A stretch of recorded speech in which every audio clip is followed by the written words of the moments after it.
Salve, salve, muito boa noite, estamos ao vivo, agora sim, 9 horas e 23 minutos, este domingo, dia 26 de abril de 2020, está no ar a partir de agora mais uma edição do nosso Nos Acréscimos, a edição home office, né? Estamos aqui cada um na sua casa, assim como nós temos feito há algumas semanas, não só nos Acréscimos, mas grande parte dos programas aqui da RDC TV, com exceção do jornalismo diariamente presente nas redações. Os programas de esporte, em sua maioria, estão sendo feitos das residências dos comunicadores e convidados, né? Não é diferente do nosso Nos Acréscimos, em função dessa nossa quarentena, né? Infelizmente, pela pandemia que vivemos, não estamos tendo futebol, mas sempre continuamos tendo muitas atrações, convidados especiais.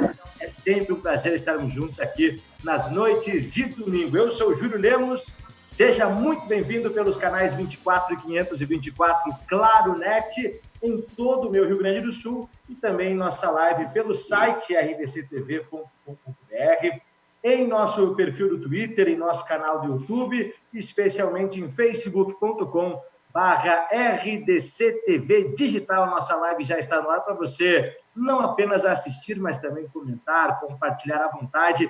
Está no ar a nossa resenha de dupla Grenal, de muito futebol, de boas memórias, obviamente, nesse domingo tão especial, em que eu convido você a permanecer conosco. Seja bem-vindo, muito obrigado pela sua audiência. E eu já começo aqui apresentando os nossos convidados super especiais dessa noite. Vou começar aqui com um cara muito especial, campeão na vida e nos campos, grande zagueiro que foi, hoje treinador de futebol, campeão da Copa do Brasil com o Grêmio em 2001, além de diversos outros clubes em que ele atuou sempre com excelência. Grande parceiro pela primeira vez aqui nos Acréscimos. Seja bem-vindo, Alex Xavier. Boa noite, Alex. Boa noite, Júlio. Boa noite a todos que estão acompanhando aí o programa de casa, né? Nós aí nesse período de quarentena aí, nada melhor do que estar falando de futebol com todos vocês aí, mesmo que seja por via vídeo aí, mas é muito bacana. Obrigado pelo convite aí, boa noite a todos. Valeu, nós agradecemos, grande Alex Xavier, muito bem acompanhado aqui a nossa tela cheia, você está vendo, tem mais gente chegando na sequência, grande parceiro, analista de desempenho, já esteve conosco aqui no Nos Acréscimos de outras edições, tem um livro fantástico aí que eu tenho aqui na minha casa, recomendo a leitura, um dos caras que mais entende de sistemas táticos, de distribuição tática e sabe transferir esse conhecimento de uma forma muito clara, muito objetiva, que é a proposta aqui do Nos Acréscimos. Maurício Viclic, eu quase sempre erro o teu sobrenome. Boa noite, Maurício. Mas tá certo, Júlio. Boa noite a todos. Boa noite especial a quem tá vendo. E um mais especial ainda pro Alex Xavier. E eu vou fazer uma pergunta durante o programa, se permitir, Júlio. Como eu gosto de sistema tático, de analisar, como é que é jogar num 3-5-2 do Tite e tendo que substituir o Mauro Galvão numa final de Copa do Brasil num segundo tempo? Só isso, bem fácil, assim. Já fica na manga para o Alex responder depois. Já chegou de carrinho aí o Maurício. Boa. É verdade. Boa pergunta. Daqui a pouquinho a gente vai ampliar esse assunto. Também temos dois grandes amigos aqui, parceiros da música e também do futebol, que estão aqui para, além do debate, também contribuir com seus talentos. Esse cara gremistão, que é um grande irmão, aí já esteve conosco em muitas oportunidades do Nos Acréscimos, DJ Denis Puz, eu sempre brinco, né? Esse é o verdadeiro Denis DJ, recusa imitações. Bem-vindo, Denis. Aí, Júlio, obrigado pelo convite mais uma vez. Boa noite aos amigos aí, Alex, Maurício, Gustavo, e vamos aí fazer um grande debate aí legal hoje. Valeu? Valeu demais, Denis Puls, DJ, gremista e que muitas vezes se apresenta com o Gustavo, são parceiros aí da mesma agência, inclusive, e o Gustavo, pela primeira vez aqui no nosso Nos Acréscimos, grande músico, cantor e torcedor do Internacional. Seja bem-vindo, Gustavo, boa noite. Boa noite, Júlio, boa noite, pessoal, todos que estão assistindo nesse momento. E é um baita prazer a gente estar aqui também. Obrigado pelo convite e um abraço a todos. Maravilha, valeu, Gustavo Falavena, sejam todos muito bem-vindos. Também está entrando, daqui a pouco estou em contato com ele, que está tentando se conectar com a gente, Marcelo Pitol, goleirão, bastante conhecido aqui do Rio Grande do Sul, atualmente no Caxias, passou pelo Grêmio, passou por vários outros clubes, tem uma grande carreira também, um grande goleiro, já que é dia do goleiro hoje, vai nos dar a honra da sua parceria, vai fazer uma defesa forte aí com Alex Xavier na zaga e Marcelo Pitol no gol, não vai passar nada. Daqui a pouquinho está chegando aí o Pitol. Enquanto ele vai se conectando, vamos começar de música, Gustavo, pode ser? Claro. Não sei como é que está a conexão, que é o grande vilão desses momentos aqui. Pode ser que em algum momento ele dê uma travada aqui, mas vamos começar de música sim. Vou tocar aqui uma das músicas que está sempre no repertório também. Foi uma das músicas que também a gente já tocou várias vezes aqui em algumas rádios do sul do país.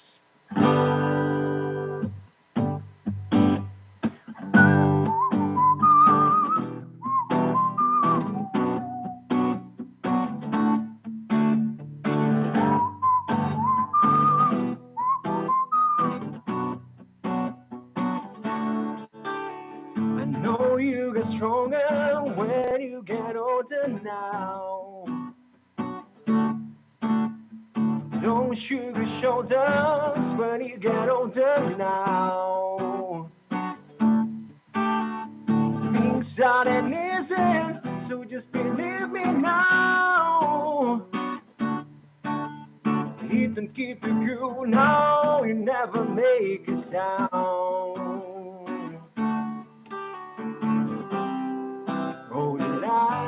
To guide away, if you get to hear now, all the fears will fade away.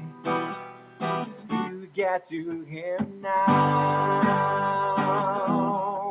ooh, if you get to hear now.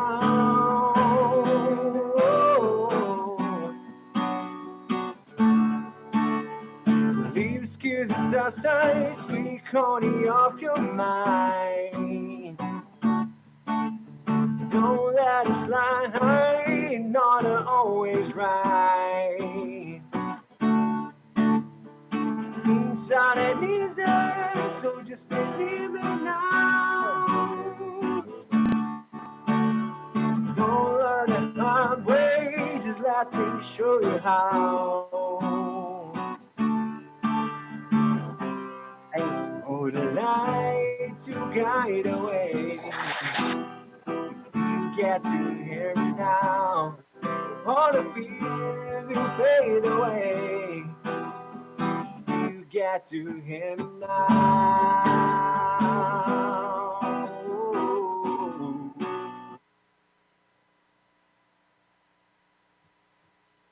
Aê, muito bom. Tivemos um probleminha na conexão no final, mas sensacional, Gustavo Falavena.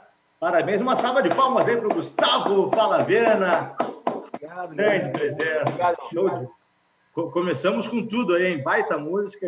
Obrigado demais aí pelo talento que está contribuindo com a gente aí, Gustavão. Muito obrigado, viu? Capaz. Eu agradeço. Show de bola. Agora sim, nosso time está completo aí para esse primeiro tempo do nosso programa. Entrou o homem, no dia do goleiro, dia 26 de abril, está conectado conosco a partir de agora, Marcelo Pitol, grande presença, me ouve aí, Pitol? Boa noite, tudo bem, cara? Prazer estar participando aí com vocês. A ligação tá, eu tô no sítio aqui, cara, não tá pegando muito legal aqui, de repente vai cair, entendeu? Me desculpe aí, cara, não sei se vocês estão me escutando bem. Tranquilo, te ouço perfeitamente, sim, o som está ótimo. Seja bem-vindo, a gente está com um time bom aqui, até estávamos falando em ti antes. Primeiro, parabéns pelo dia do goleiro. E a gente está com um time forte, tem tu no gol e Alex Xavier está na zaga aí. Ah, então não passa nada, que o Alex não deixa chutada aí, né? Grande presença. Tá em Caxias ou tá aqui no Vale do Sino, Hospital? Não, tô em São Leopoldo aqui, eu tô aqui em Novo Hamburgo, na Oi, verdade. Pitol, tudo bem? Estamos por aí. Agora entrou na Tem que conexão fazer, tem que Xavier. ficar meio quietinho, meio baixado em casa, né, cara? Tem que ser, faz parte. Para a gente começar o nosso debate na primeira parte aqui, Marcelo Pitol, tu que é um goleiro experiente aí, né? Tem uma longa trajetória. Tu é de 82, né, Pitol? Eu nasci em 82, isso aí. Isso. Me diz quem é a tua grande referência aí de goleiro, lá quando tu começou lá na base do Grêmio, ainda quem foi o cara que te inspirou, que tu leva como exemplo a tua carreira? Cara, sempre existiu grandes goleiros, né, cara? Eu tive a condição de trabalhar com o próprio Darley, foi um cara que no início lá, já que me perguntou, né? Mas sempre teve outros grandes aí, o próprio Rogério, né? O próprio Marcos, que são...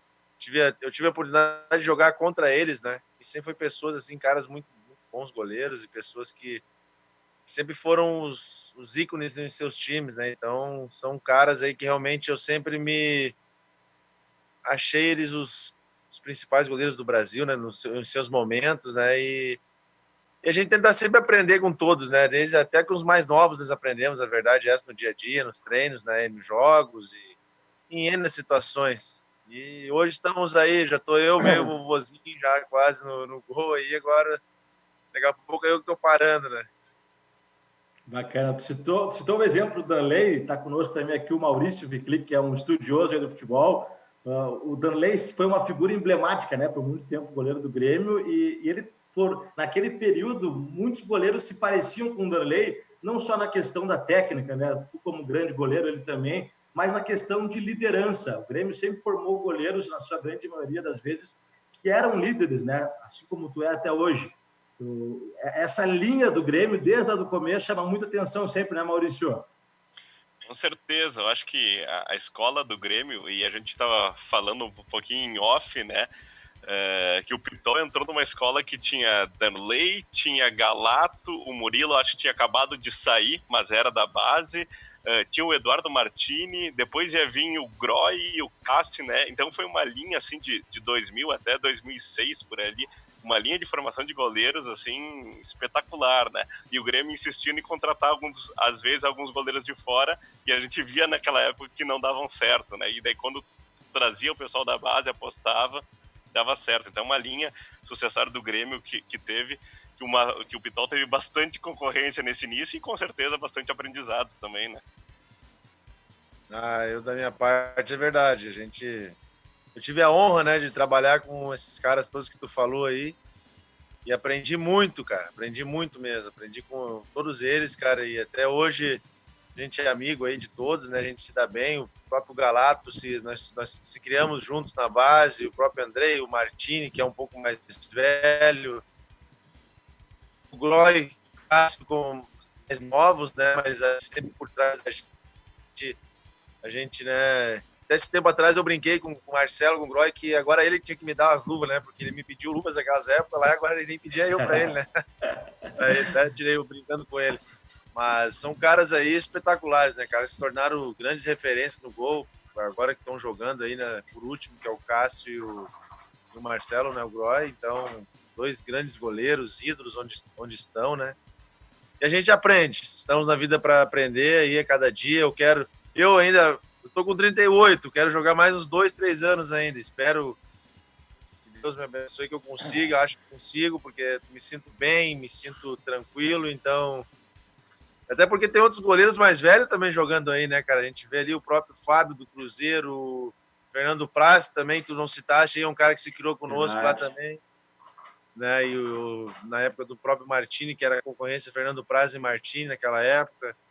E outros grandes caras aí que tem aí, né, cara? Então, tomara que dê tudo certo e a gente tenha esse segmento aí mais uns 2, 3 aninhos na carreira aí. O centroavante, o jogador de ataque, normalmente ele tem aquele lance, aquele gol que ele guarda com carinho na memória, que sempre que pergunta ele guarda. E para ti como goleiro e para o Alex Xavier como zagueiro, né, homens de defesa, qual foi o lance mais marcante na tua carreira até hoje? A defesa aquela que tu fez muita festa depois, Pitão? Cara, tem momentos, né? Tem defesas que marcaram, às vezes não foram tão difíceis, mas que ajudaram nas conquistas, né? Eu vou citar desse ano. Esse ano teve a gente chegou a... Vou citar, porque teve outros anos também que tiveram momentos importantes, conquistas, enfim, né? Vitórias muito marcantes para mim. Em cada time que eu passei sempre existe, né? Mas eu citando esse ano aqui no Caxias, agora a gente acabou se consagrando campeão no primeiro turno. E teve um jogo contra o Ipiranga lá no Centenário, que aos 43 do segundo tempo, se eu não me engano, estava 0-0 o jogo e os caras entraram lá num lance sozinho e eles fazem o gol, eles teriam passado para a final com o Grêmio. Eu acabei fazendo uma defesa que eu acho que foi muito importante e deu um minuto depois a gente num contra-ataque foi lá e fez o gol, e o da Silva acabou fazendo o gol e a gente foi para a final com o Grêmio, né? Então, nesse ano, eu considero aquela defesa que teve, né? Como eu te falei, todos os jogos existem, né? Toda dificuldade, o goleiro... A bola chegando no gol é difícil. Essa é a grande verdade, porque a responsabilidade é muito grande. Mas esse ano eu considero essa defesa muito importante, como teve na própria final contra o Grêmio, que a gente acabou ganhando lá. No início do jogo, contra o Diego Souza, entrou sozinho, eu acabei defendendo, mas eu acho que essa do Ipiranga, para mim, foi... Ajudei a equipe de uma maneira muito positiva. Eu vejo assim que poderíamos ter tomado o gol e não ter passado para a final e não ter ganho o título que a gente tanto queria, né? Então, naquele momento, desse ano, eu vejo aquela. Alex Xavier, hoje treinador, né? Foi um grande zagueiro também, com passagens vitoriosas em diversos clubes, especialmente no Grêmio, né? Por ter conquistado a Copa do Brasil lá em 2001. Quem foi o grande goleiro para ti que tu teve o prazer de trabalhar na tua carreira, Alex? Primeiramente, parabenizar o Pitol pelo título, né, do primeiro turno do Gauchão, para todos, né, a equipe, comissão técnica, todos que trabalham. A gente que está no meio do futebol, assim como ele, sabe que é difícil os clubes interiores, né, do interior, e eles conseguiram ser campeão lá no Caxias. Então, parabenizar ele pelo trabalho, pelo profissional que vem sendo aí, principalmente no cenário aqui no Rio Grande do Sul, como goleiro. A gente não trabalhou muito na época do Grêmio, como vocês mesmos vinham comentando, aí ele subiu numa safra muito boa de goleiros, então a gente não trabalhou muito tempo junto. Mas eu venho acompanhando, como ele sabe, a gente fica sabendo de tudo, a gente procura tudo, está sempre olhando, sempre sabendo. Então, parabenizar ele pelo trabalho que vem fazendo, vem jogando num alto nível aí há algum tempo. Até a gente não sabe porque não está num patamar maior ainda, mas não vem ao caso. O que vem ao caso é o profissional que se tornou, é uma referência aqui no Rio Grande do Sul como goleiro, na minha opinião. Então, quero parabenizar ele por esse trabalho, que é muito difícil chegar onde estão chegando, assim como foi o Novo Hamburgo aquele ano. A respeito da pergunta do goleiro, cara, eu tive vários goleiros que eu trabalhei muito, até o Rio Grande do Sul, ele tem uma safra muito boa de goleiro há anos, né? O Pitol mesmo pode falar aí. Depois do Grêmio, eu trabalhei com o Darley, que para mim foi o melhor goleiro que eu trabalhei até hoje, sem dúvida nenhuma. Mas depois eu vim trabalhar com o André, que era goleiro do Inter, né? Trabalhou muito tempo e veio da base do Inter, né? O Inter também vinha revelando bons goleiros naquela época. Até depois o Gustavo pode nos lembrar de mais alguns que vinha naquela época. Mas o André era uma referência muito boa e foi um dos primeiros goleiros a ter uma reposição com os pés quase que perfeita, né? Então, depois dele, veio mais goleiros tendo aquela técnica ali dele. Então, eu trabalhei com vários goleiros, trabalhei com o André no Grêmio, que era um baita goleiro também.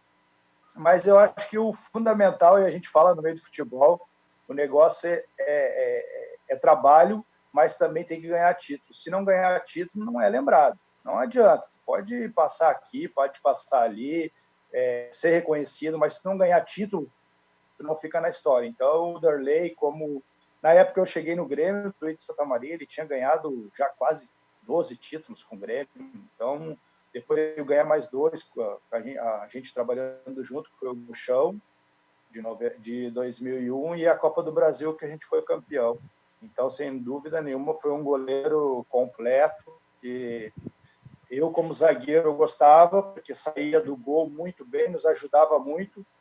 E eu costumo dizer, às vezes, para os atletas, né, cara, principalmente o preparador de goleiro também, que trabalha comigo, cara, eu gosto de goleiro que saia do gol, porque me ajudava muito naquela época. Eu sei que hoje mudou o futebol, mudou a maneira de se pensar, mas eu penso assim, eu acho que o goleiro saindo do gol, ele ajuda muito a defesa, porque ele tem uma arma a mais, ele tem as mãos, né, e o zagueiro praticamente aos pés e a cabeça, só que pode tirarem a bola, né? Então, esse aspecto influencia muito, na minha opinião. E o Darley fazia isso muito bem. O Darley nos ajudou muito naquela época, assim, e era um goleiro completo, que eu digo, né? Eu via treinar, eu via como ele se portava, o jeito dele, a liderança também, que é muito importante, que é uma coisa que o Pitol tem também, que ajuda muito ele.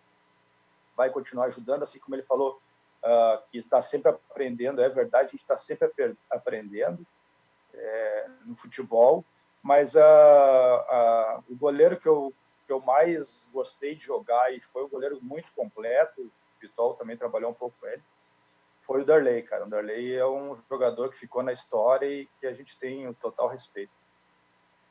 O André, que tu acabou de citar, do Internacional, eu lembro que ele, inclusive, foi lembrado pela seleção, pelo Luxemburgo na época, né?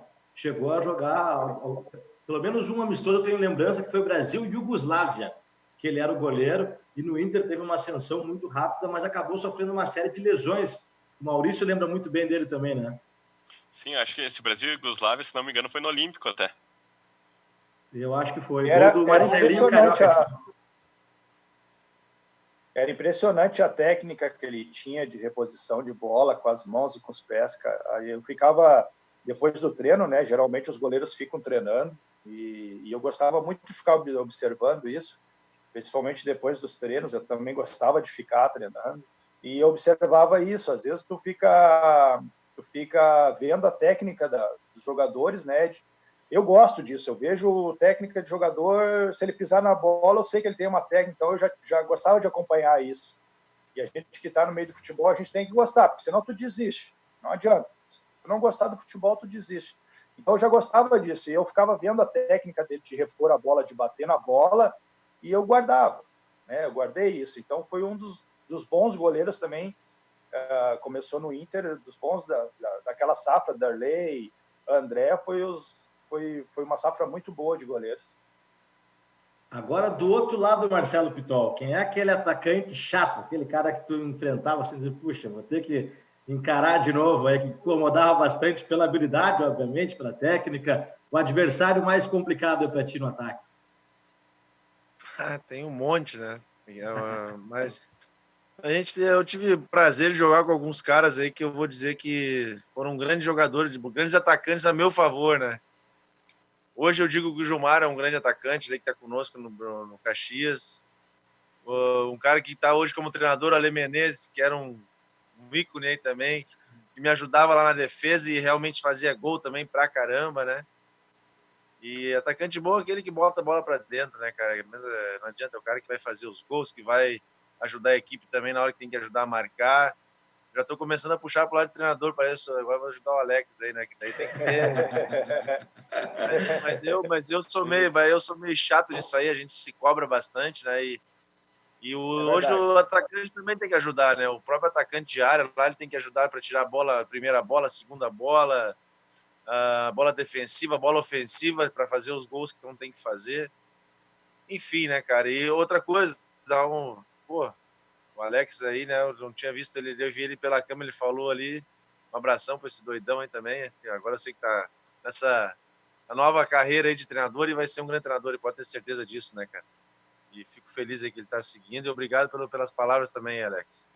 E concordo contigo, o André era outro baita goleiro também, viu, velho? Outro cara ali, o Inter teve uma escola muito boa, o André, daí teve até o próprio Fabiano que tá jogando aí no Eves aí, cara.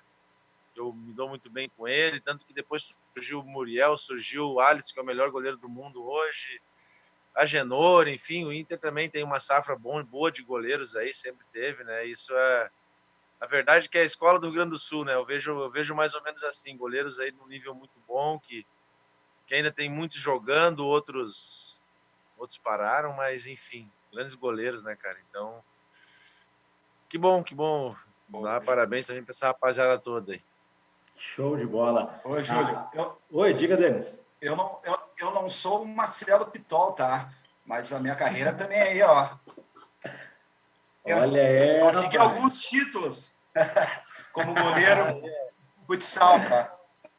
Ah, legal, Sou goleiro de parabéns. futsal. Então, parabéns pra ti também aí, né, cara? Outro frangueiro aí na linha, né? Vai 2, então. Eu já tive o prazer de jogar com o Denis, né? O Denis é um grande goleiro e eu sou um zagueiro, né? Eu sou mais discípulo do Alex Xavier, dentro das suas devidas proporções, né? Porque eu sou... Tu é estilo Alex Xavier, assim, soltava o braço mesmo dos caras ou era zagueiro mesmo? O meu é o futebol arte marcial. É, aí. Mas eu peguei zagueiro, eu acho que por isso que eu sou assim, um pouco meio nessa vibração, porque peguei só zagueiro bom, assim, zagueiro que tinha. Aí peguei esses do interior, assim, tipo Alad, o Rude, foram meus zagueiros dois, soltava a bota dos caras, que era bom. Era segurança pro goleiro também. Tem que ser sempre tem que ter esse equilíbrio na defesa, né, Alex? Cara, eu vou dizer pra ti, naquela época chora a mãe dele, mas não chora a minha, não adianta. Era uma época que para te subir pro profissional, tu tinha que apanhar primeiro. O Pitol tá aí, era muito difícil, cara. Hoje em dia não se faz mais o que acontecia antigamente.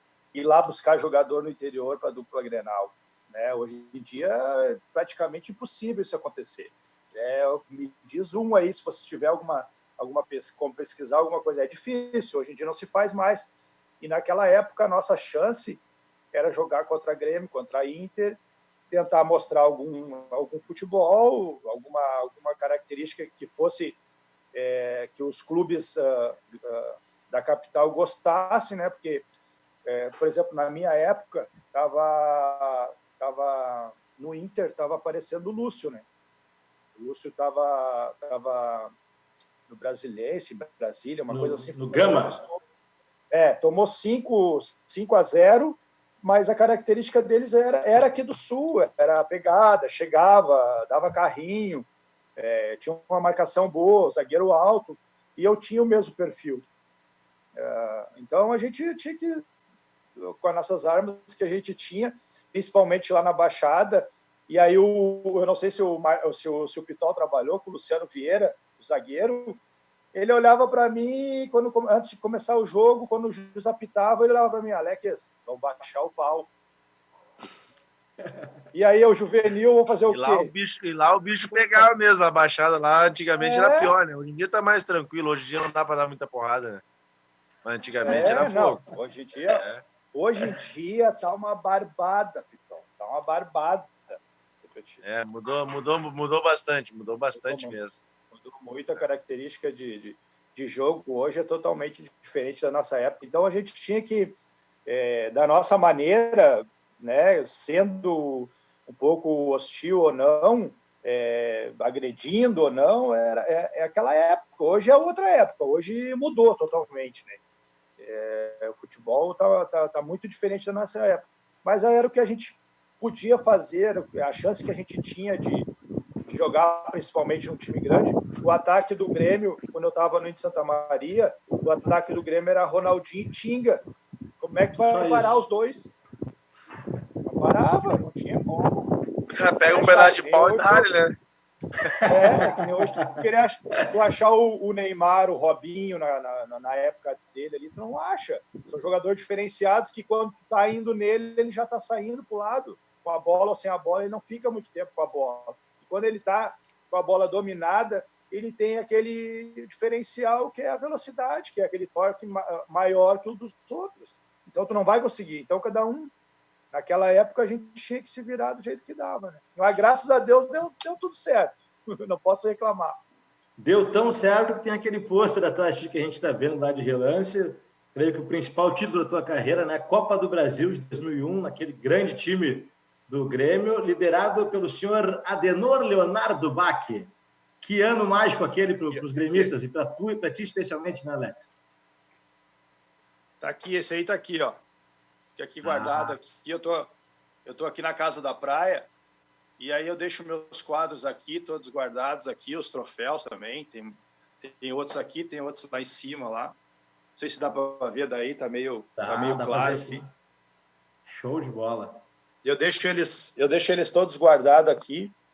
Foi uma recordação, né, que a gente, como ex-atleta, fica muito, muito feliz de ter conseguido um título nacional. Eu tinha conseguido o Gauchão, e aí a gente conseguiu uma Copa do Brasil com tanta dificuldade como foi, né, porque empatamos o primeiro jogo em casa e sabíamos que lá ia ser difícil.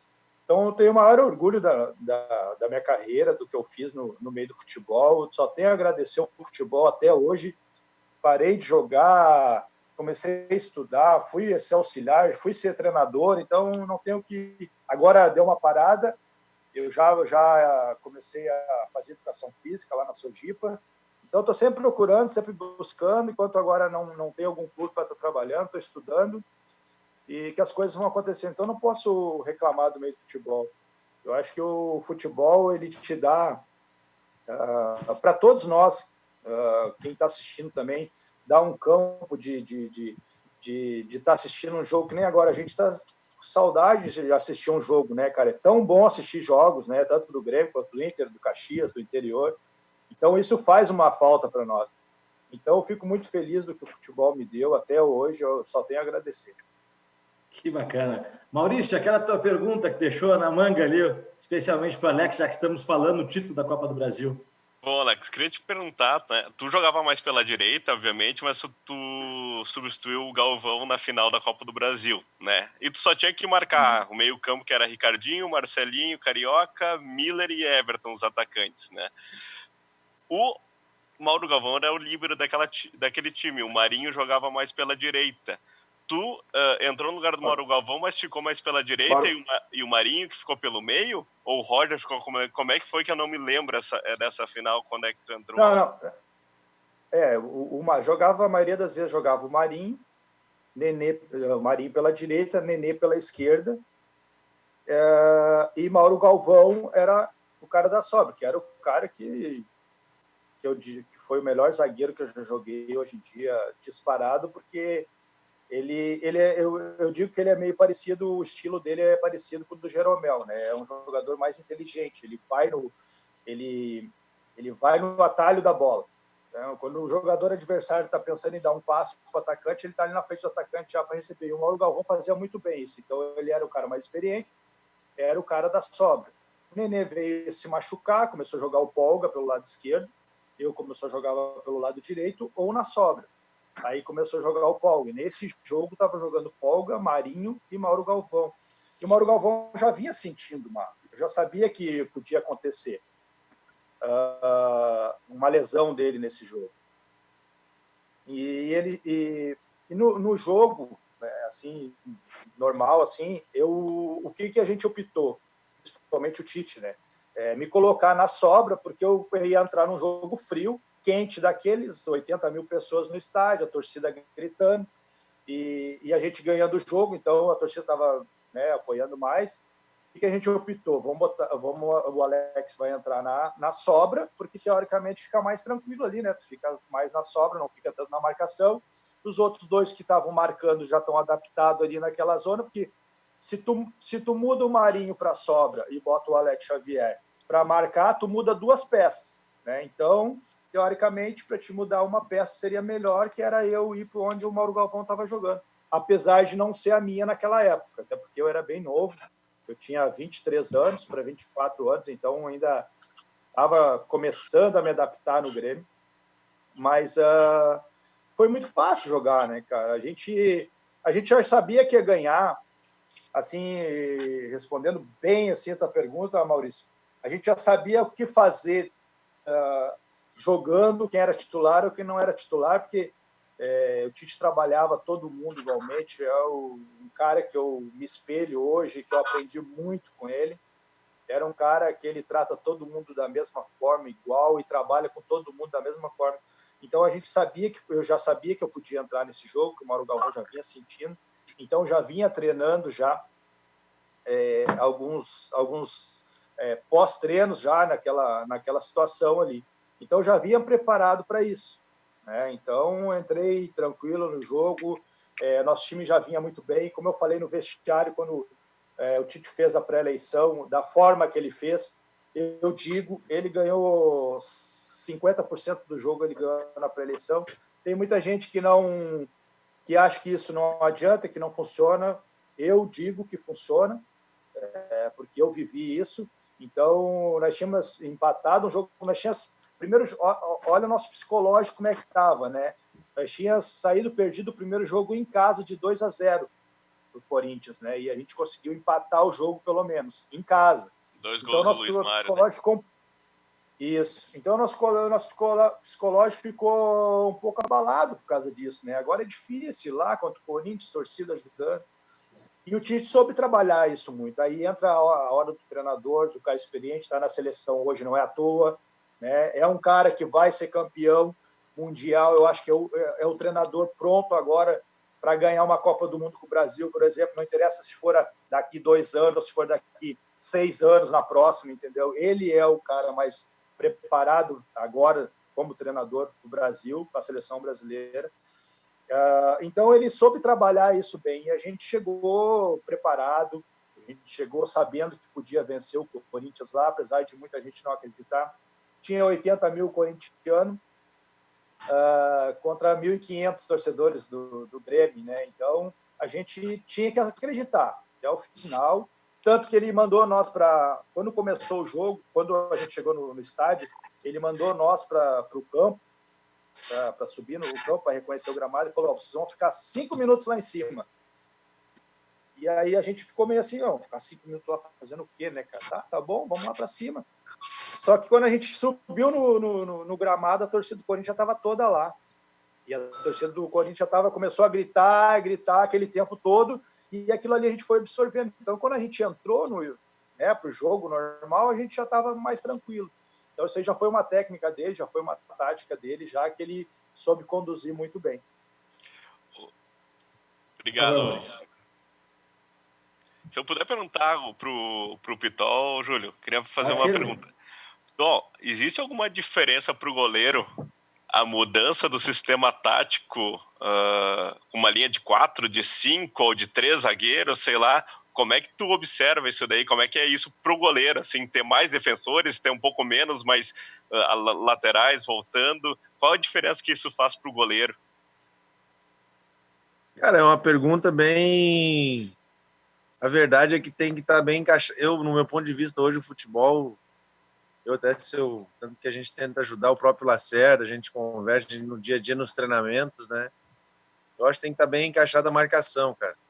Os zagueiros têm que estar bem encaixada a marcação, os próprios laterais, os volantes, encaixar bem a marcação, não deixar os caras entraram no nosso setor de campo, o nosso time está bem posicionado, sair no combate dos caras, quando os caras estão no nosso campo, não deixar os caras jogar, pensar, virar contra a tua equipe, teu time, né? E para fazer uma jogada.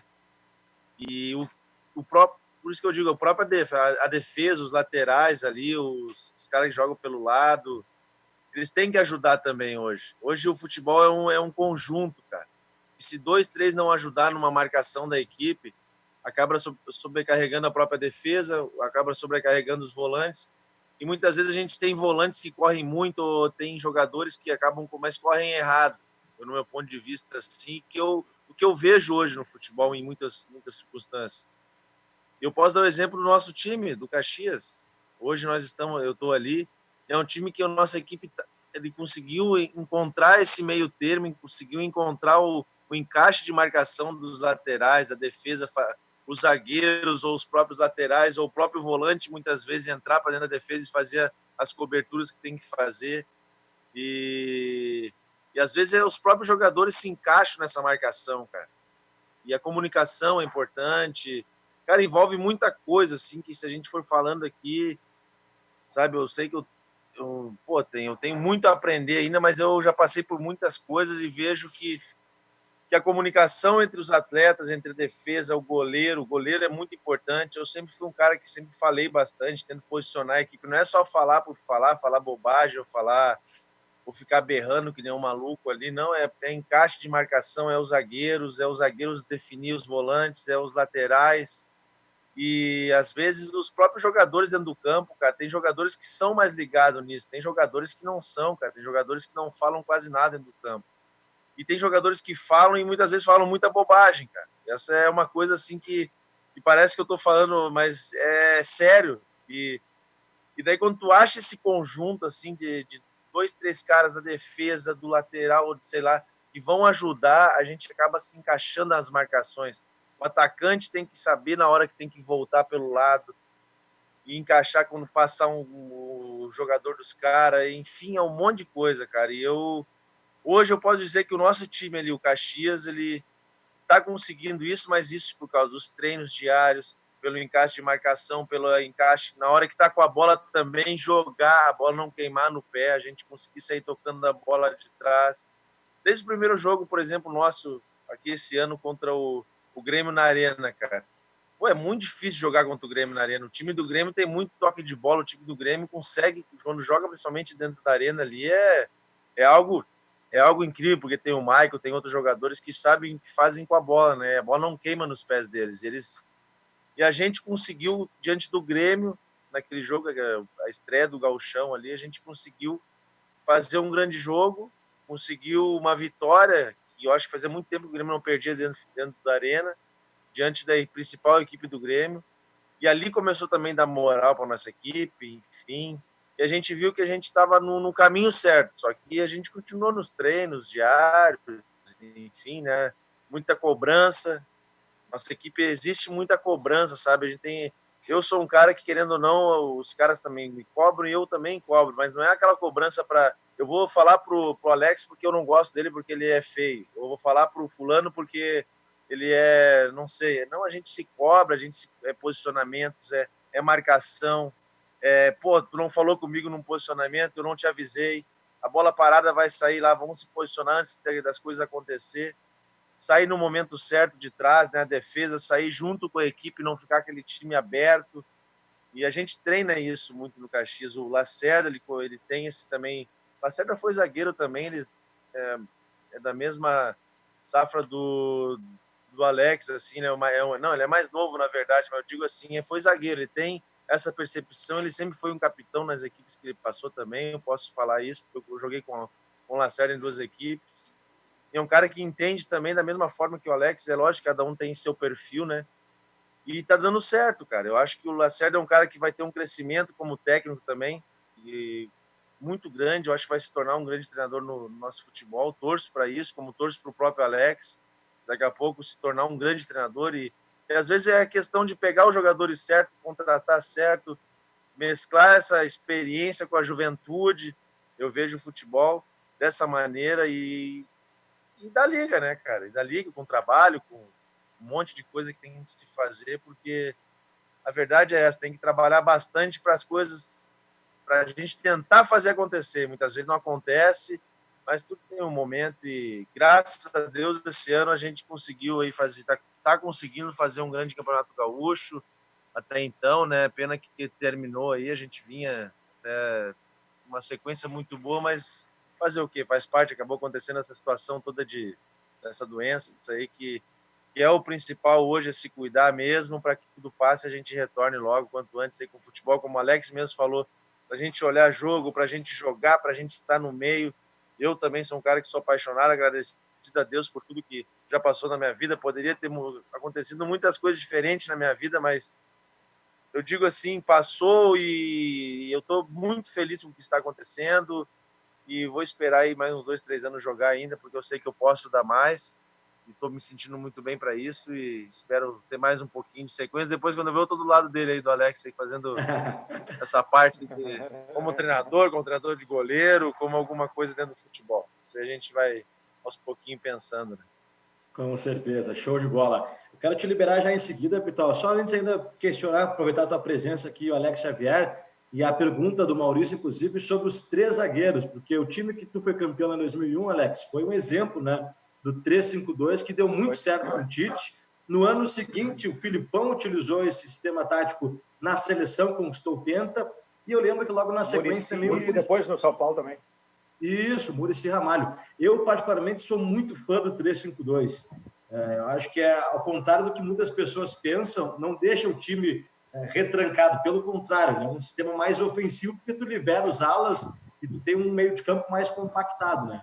Só que eu percebo, e está aqui o Maurício, que é um especialista, o Denis também, e o Gustavo podem contribuir, mas eu vejo que hoje a gente vive muito modas, né? Hoje é a moda do 4-2-3-1 ou do 4-1-4-1, e quando se fala em 3-5-2, muitas vezes a gente ouve, né, esse aí é um esquema defasado. O que tu pensa disso? Como eu te falei, como tu falou também, né? Veio o Filipão, depois veio o Muricy depois no São Paulo. São Paulo foi campeão também com 3-5-2 também. O Tite chegou do Caxias também já nesse pensamento. Não me recordo se ele usava no Caxias já o 3-5-2, mas a gente costuma dizer, e agora eu sei como ele pensava naquela época, né, que você tem que ver o perfil dos atletas que você tem, né? Tem atletas para te fazer esse tipo de esquema de jogo? No Grêmio tinha, né? A gente tinha muito, muito bons zagueiros, né? Nós éramos quase 7 zagueiros, porque subiu ainda, acho que o Gabriel, o Fabrício também da base, então tinha zagueiro para fazer esse tipo de sistema. Ele, desde o começo que ele chegou, ele usou o 2 e deu certo, porque nós tínhamos perdido não, o Ronaldinho tinha sido perdido, né, naquela época que o Tite chegou. Até o Tite chegar, nós jogávamos com o Ronaldinho. Era aquele tipo de... A gente armava esquema sempre com o Ronaldinho. O Ronaldinho pegava a bola e decidia o jogo. A partir do momento que ele foi embora, agora nós vamos ter que... o conjunto vai ter que dar conta do recado. Agora não dependemos mais só de um jogador.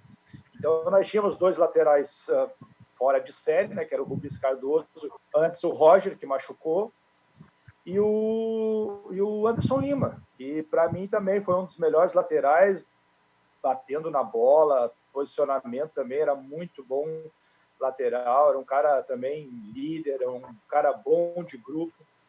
Nós tínhamos um grupo muito bom ali. E os nossos laterais facilitaram o esquema de jogo 3-5-2. Um cara também que fazia toda a diferença para nós na defesa era o Tinga. O Tinga correu o jogo todo, o campo todo, não cansava nunca. Né? E é como o Pitol falou, eu tenho a mesma opinião da dele. Eu acho que as escolhas que você faz no futebol vão te dar o norte do que vai acontecer lá na frente. Às vezes você escolhe certo, às vezes você escolhe errado. O caso do Caxias, as escolhas foram certas. O trabalho começa com as escolhas. Né? As escolhas do Caxias, as escolhas do Grêmio foram certas. Porque você acerta colocando o Lacerda como treinador, né? A diretoria, no caso. O Lacerda acerta na contratação da comissão de jogadores. E isso vai com o trabalho, vai se adaptando, vai te dando o norte para as coisas acontecerem. E lá no Grêmio foi isso, as escolhas foram certas.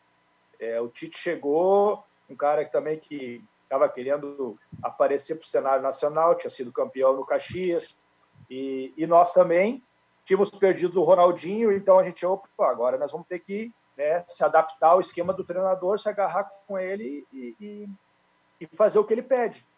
E nós tínhamos o Mauro Galvão. O Mauro Galvão, cara, ele organizava o jogo todinho, cara. O Pitol falou aí sobre falar, né, sobre os jogadores que falam mais. Nós tínhamos o Mauro Galvão, daquele jeito dele, sem gritar, sem nada, posiciona aqui, ele tá vindo aqui. Esse meia tá entrando nas costas dos volantes, desce um pouquinho mais, ou a gente sobe um pouco mais. Então ele ajeitava esse... Por isso que eu falo, Maurício, o Mauro Galvão foi um dos melhores zagueiros que eu joguei, e ele organizava. Não é à toa que ganhou todos os títulos que ele ganhou, né? Os times que ele jogou. Então a gente se adaptou àquele esquema. O 3-5-2 deu muito certo ali. Depois eu saí, eu fui para o Cruzeiro, e eu acho que o Grêmio chegou quase ali entre os 5 no Brasileiro, foi muito bem na Libertadores também. Então, o esquema deu certo com as peças certas, né? A gente costuma dizer isso. Nós tínhamos a maioria dos jogadores experientes, Zinho ajudava muito. Chegou o Marcelinho Paraíba, que foi a cereja do bolo, o Ronaldinho tinha saído, então ele estava muito bem, ele chegou muito bem, ele estava fazendo gol, ajudando na marcação. Hoje em dia, jogador que não quer ajudar na marcação está fora, né? A gente sabe disso, o Pitol sabe disso, né? A gente vê jogos hoje em dia, ele estava falando que os jogadores vêm, marcam, não tem problema nenhum. Tem jogador que acha que não precisa marcar, que se não está fora agora, daqui a pouquinho vai começar a ficar para trás, porque a característica de hoje em dia é de todo mundo estar ajudando, principalmente na marcação. Então, naquele tempo, todo mundo se ajudava. O Zinho, principalmente, tinha sido campeão em 2004, o Penta, ele estava junto, entendeu? Então, era um cara que nos ajudou muito. Era um cara que tinha sido campeão no Palmeiras ali, do tempo da Parmalat, ganhou tudo também. Então, tudo foi uma junção. O Fábio Baiano entrava muito bem nos jogos, quando o Anderson Lima não jogava, tanto que na final ele entrou como ala, né, praticamente como ala, e deu o passe para o terceiro gol lá dentro da área do time do Corinthians. O Marcelinho fazia o terceiro gol nosso. Então, nos adaptamos muito bem àquele 3-5-2. A gente vê muito pouco hoje em dia, realmente, né? Como você falou, a moda hoje em dia é outros esquemas, mas naquela época o 3-5-2 deu muito certo, a gente conseguiu se adaptar muito bem, a gente foi muito feliz, e eu também fui muito feliz naquela época de pegar jogadores experientes para me ajudar naquela competição, naquele momento, que era muito difícil, cara, não era fácil. Com certeza. Marcelo Pitol, quero te liberar aí, já estamos conversando há um bom tempo, está aí no sítio, quero te agradecer demais pela participação conosco aqui nos Acréscimos, vou te esperar lá no estúdio quando a gente voltar, depois da quarentena, e cada vez mais sucesso na tua carreira tão exitosa que a gente acompanha de perto. Tive o prazer de narrar lá a decisão, inclusive, em que vocês conquistaram o título do primeiro turno com Caxias. Muito obrigado pela parceria, Pitol. Valeu, cara. Obrigado aí pelo carinho também. E um abraço para o Alex, um abraço para todos vocês. E com certeza vamos estar juntos aí quando acabar toda essa situação que está acontecendo no nosso mundo aí. E fiquem com Deus todos vocês. Valeu, rapaziada. Um abração. Fiquem bem. Valeu demais. Grande. Um abraço, Marcelo. Falou, rapaziada. Grande Marcelo Pitol.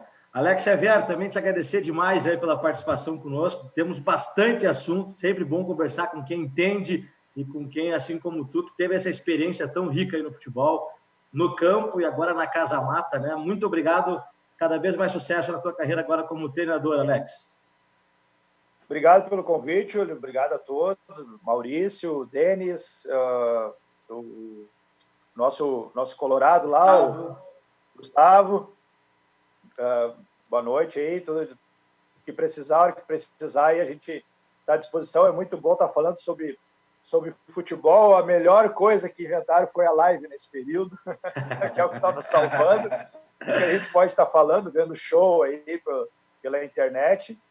E dizer que na hora que puder contar comigo, pode contar comigo. Deixa eu te mostrar aqui uma recordação que eu tenho aqui. Opa! Vamos ver se o pessoal lembra. Eu tenho algumas bolas aqui, guardadas aqui, que são de campeonatos que eu disputei. Olha e essa aí. aqui... Olha aqui essa aqui. Ah, essa é a raiz. Essa é uma Nike do Campeonato Brasileiro de 99. Que demais, cara. Tá guardado. Essa aqui até hoje tá meio murchinha, mas é uma das recordações que eu tenho aqui. Daí, compartilhar com vocês aí um pouquinho também. Que legal, show de bola. Legal. Muito bom. Bacana demais ver esse teu acervo aí, né? De fotos, como tu mostrou, de álbuns. Que legal. A história é algo fantástico. É verdade, verdade. A gente só tem a agradecer aí a vocês, a todo mundo que faz parte do futebol. Nos traz alegrias, nos traz tristezas também, mas com certeza mais alegrias e mais histórias aí do que qualquer coisa, né? Valeu, rapaziada. Um abraço e boa noite a todos. Valeu, boa noite, Alex. Muito obrigado, Valeu, Alex. abração. Boa noite, Alex. Valeu, Alex. Grande presença. Alex Xavier conosco.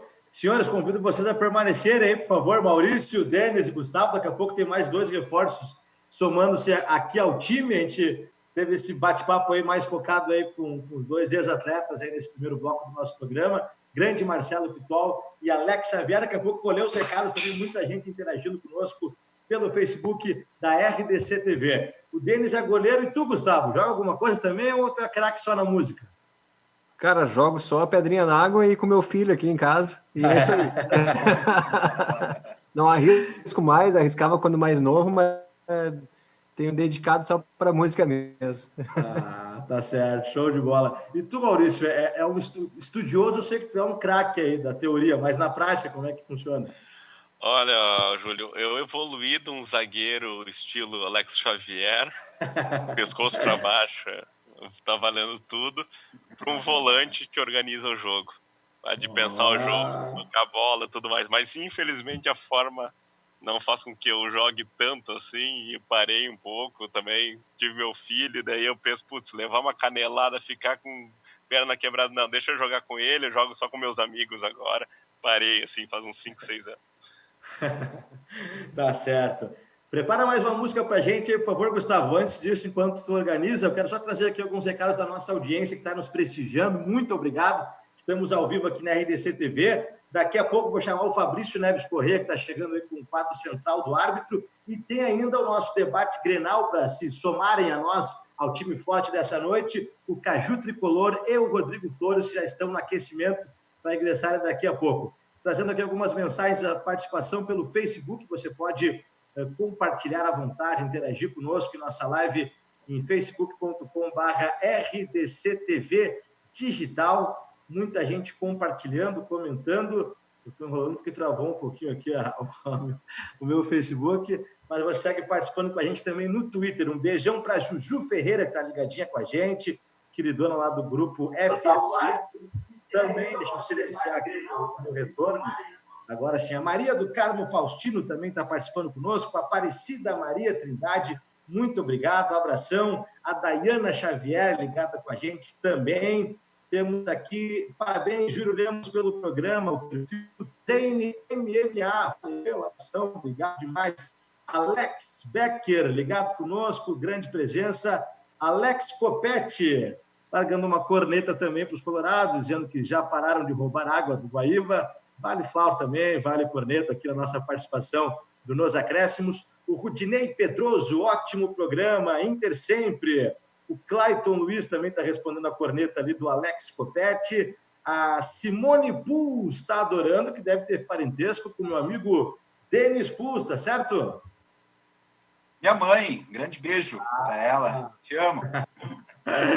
Bacana, beijo para a dona Simone Pus. Você continua participando conosco em nossa live em facebook.com/RDCTV Digital. Vamos de mais música então, Gustavo? Vamos lá, então. Eu vou apresentar uma música aqui que vai ser lançamento na sexta-feira que vem.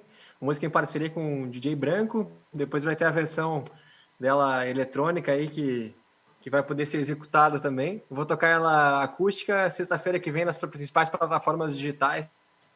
Então, quem quiser seguir também o Branco, Branco Music, no arroba lá Instagram, e meu arroba é @Gustavo Falavena também, para quem quiser dar uma espiada lá e já conhecer essa música. Vou tocar aqui que chama Right Time. An orphan hopeless man, but you feel so different. You froze on my way, you and my addiction. It's not too late. It's not too late. It's not too late. It's not too late. No, it's not too late to forgive someone that you change your life. Right times now. No, it's not too late to forgive someone that will change your life. Right times now. Right times now. Right times now. Right times now.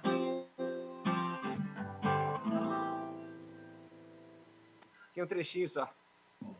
Sensacional.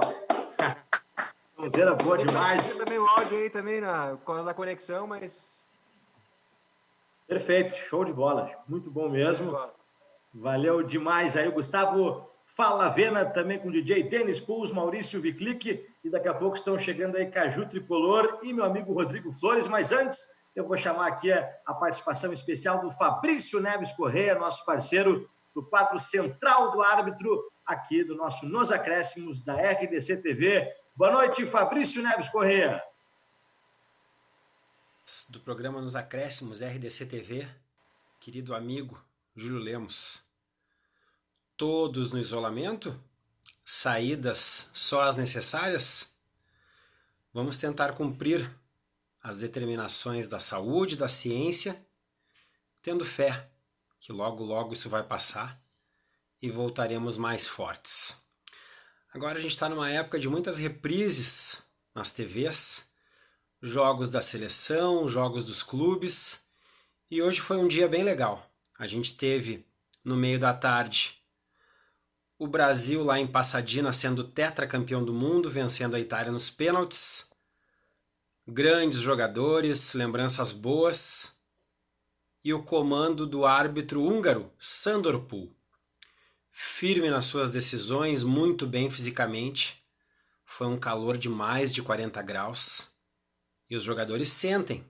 E a arbitragem também sente. Jogos quentes assim são horríveis de estar atuando.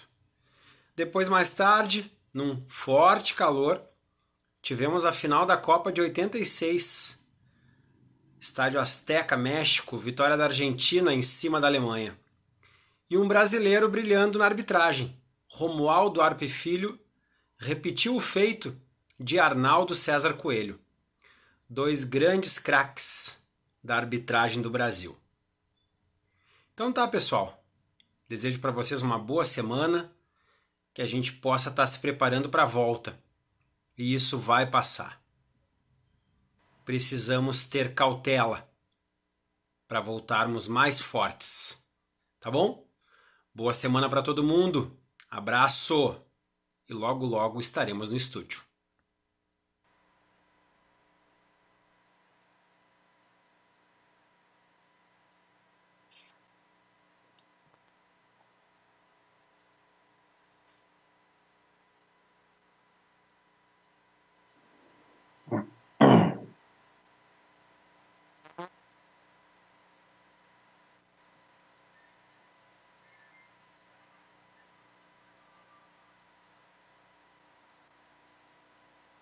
Fala, Rodrigo. Opa, tudo bom? Boa Agora noite. sim, Fabrício Neves Correia, nosso quadro central do árbitro, e subiu a plaquinha de substituição aqui nos acréscimos. Saíram Marcelo Pitol e Alex Xavier, e entraram outros 2 craques aqui, 2 torcedores, 2 grandes parceiros, diretamente de Portugal, representando o Internacional, nosso grande parceiro da página Par Colorado, Rodrigo Flores, DJ Rodrigo. Boa noite, Rodrigão.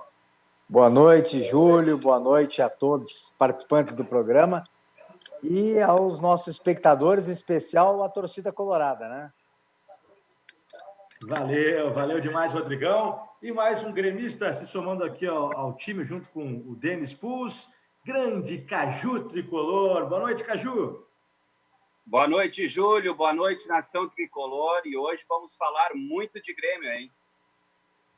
Maravilha, vamos sim. Vamos começar agora, então, já colocando o Dennis Pools, o Gustavo e o Maurício na conversa conosco. Se tem uma coisa que eu estou gostando, senhores, nesse nosso momento de quarentena, né? Infelizmente estamos, por motivos óbvios, né, sem o futebol, e a gente sente muita falta, mas, por outro lado, eu sou um amante da história, e sou um amante do rádio, principalmente, e estou me deleitando aí com muitas retransmissões, no rádio e na TV.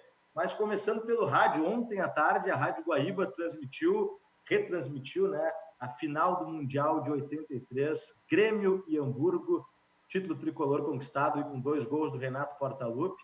Eu, como sou um radiófilo, né, fiquei ali escutando na narração do mestre Armindo Antônio Ranzolin, comentários de Lauro Quadros nas reportagens de João Carlos Belmonte e Joabel Pereira, aquela grande transmissão, e a gente recapitulando o título histórico do Grêmio. Chegasse a ouvir, Maurício?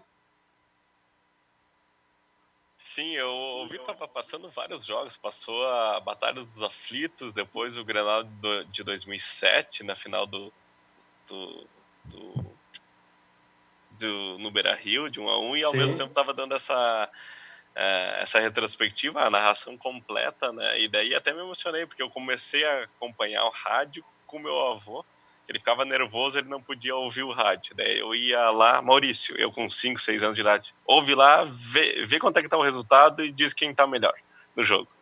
Eu ia lá, ligava o rádio, escutava, falava para ele. Então, me trouxe muitas memórias, porque daí eu tava ontem ouvindo e brincando com meu filho, e ele gritando Grêmio, né? Então, é bem emocionante. Hoje, a Guaíba, até falando, a Guaíba retransmitiu o jogo do Inter, né? Contra o Cruzeiro, então um negócio histórico, assim, para todos nós. Eu acho que muito para a geração mais nova, assim, óbvio que eu não vi esses times jogarem, né, ao vivo, mas para quem é mais novo ainda, ter isso, a importância da história dos nossos clubes aqui no Rio Grande do Sul. Chegou a curtir alguma retrospectiva aí, Denis Puls? Eu confesso que não, cara. Nesse tempo de quarentena aí, eu tô meio que focado em outras coisas, organizando meus planejamentos musicais aí, né? O que vem pela frente aí. Confesso que não vi retrospectiva.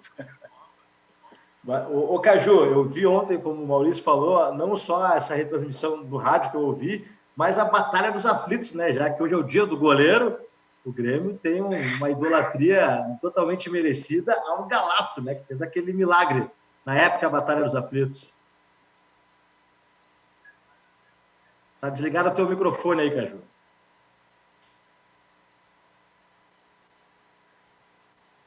Ainda não, tá desligado o teu microfone aí, Caju. Melhorou o som? Agora sim. Júlio, essa quarentena aí, como eu estou de licença pela empresa, né? Eu estou acompanhando todas as reprises, já coloquei todos os DVDs que o Grêmio tem, eu já olhei todos. Vou ser bem franco, muita emoção, já até chorei aqui em casa olhando esses jogos inacreditáveis do Grêmio. E se tratando da Batalha dos Aflitos, só tenho que agradecer ao grande goleiro Galato, né, que a defesa dele lá nos Aflitos foi considerada a defesa mais importante da história do Grêmio, né? Tem muitas pessoas que confundem o que é o mais importante e qual é a grande defesa, né? Mas o Galato, com certeza, tem a defesa mais importante da história do Grêmio, e o Marcelo Groy tem a defesa mais difícil, né? Feita pelo goleiro no time do Grêmio, né? E não posso deixar de lembrar também do grande Mazzaropi, tá? Grande Mazzaropi, campeão do mundo. Darley, que eu gosto, até eu costumo brincar, que é um homem múmia, né? É o homem múmia, o homem Grenal, é um baita goleiro. E também não posso deixar de falar do Lara, né? Tá no hino do Grêmio, inclusive, Eurico Lara. Falamos desses jogos do Grêmio e hoje, como o Maurício mencionou, Rodrigo Flores, eu também ouvi à tarde, assisti pela TV a reprise do Tetra, me emocionei também em alguns momentos, eu era muito criança, mas lembro, foi a primeira Copa que eu acompanhei, de 94, e ouvindo no rádio a retransmissão do primeiro título brasileiro do Inter, lá em 75 contra o Cruzeiro. O Inter venceu por 1-0 com o gol do grande Dom Elias Figueroa, aquele time mágico do Inter. Dali em diante teve uma sequência dos 3 títulos nacionais, né? Que o Inter teve uma hegemonia no país. Eu te confesso que eu não acompanhei nenhuma retransmissão na íntegra, mas eu tenho aproveitado esse tempo aí ocioso para rever pequenos vídeos de 5 minutos, resumos de partidas, e inclusive uma que eu assisti com detalhes e curti novamente, né? Foi o Grenal, aquele dos 5-2 no Fabiano. Então, eu estava assistindo pela TV na época, né? Porque eu não vou no estádio deles, então eu estava assistindo pela TV, e aí eu tive a mesma emoção de novo, foi bem legal. E com relação ao tetra da seleção, eu estava assistindo também com meu pai na TV na época, e poxa, eu não acreditava que eu ia ver o Brasil ser campeão do mundo, né? Porque faziam muitos anos, e a gente que era jovem na época ouvia falar de um título do Brasil, mas parecia que aquilo era história, não existia, né? A gente não tinha vivido a Copa de 70, enfim. E aí, quando o Brasil foi campeão, né, foi uma explosão assim de alegria muito grande. E até hoje, como é o dia do goleiro, né, o Inter teve vários goleiros maravilhosos que passaram pelo nosso Internacional, mas o maior deles, não só pelo Inter, né, mas o maior do Brasil foi Cláudio André Taffarel, né? Dificilmente algum goleiro fará mais pelo Brasil do que Taffarel já fez. Eu tive a honra de ver ele jogando no Internacional e na seleção brasileira. Mas aí que tá, Rodrigo. Muita gente às vezes fala, não, Taffarel de fato foi o melhor goleiro que a seleção já teve, mas não teve um destaque tão importante no Internacional, o que eu discordo, né? Ele teve sim, claro que ele ganhou protagonismo depois lá no futebol europeu e na seleção brasileira por tudo que fez ali no Tetra, depois da Copa de 98 também, que o Brasil infelizmente perdeu na final, mas ele foi milagroso até na semifinal contra a Holanda, pegando pênaltis, mas é uma figura emblemática dessa escola. É que assim, né? Para quem é mais jovem, né, Júlio? O Taffarel, ele foi uma espécie de Alexandre Pato. Ele muito jovem, ele assumiu a titularidade de um grande clube do futebol brasileiro como goleiro. A gente sabe que é muito raro de um goleiro ser jovem e assumir uma titularidade, né?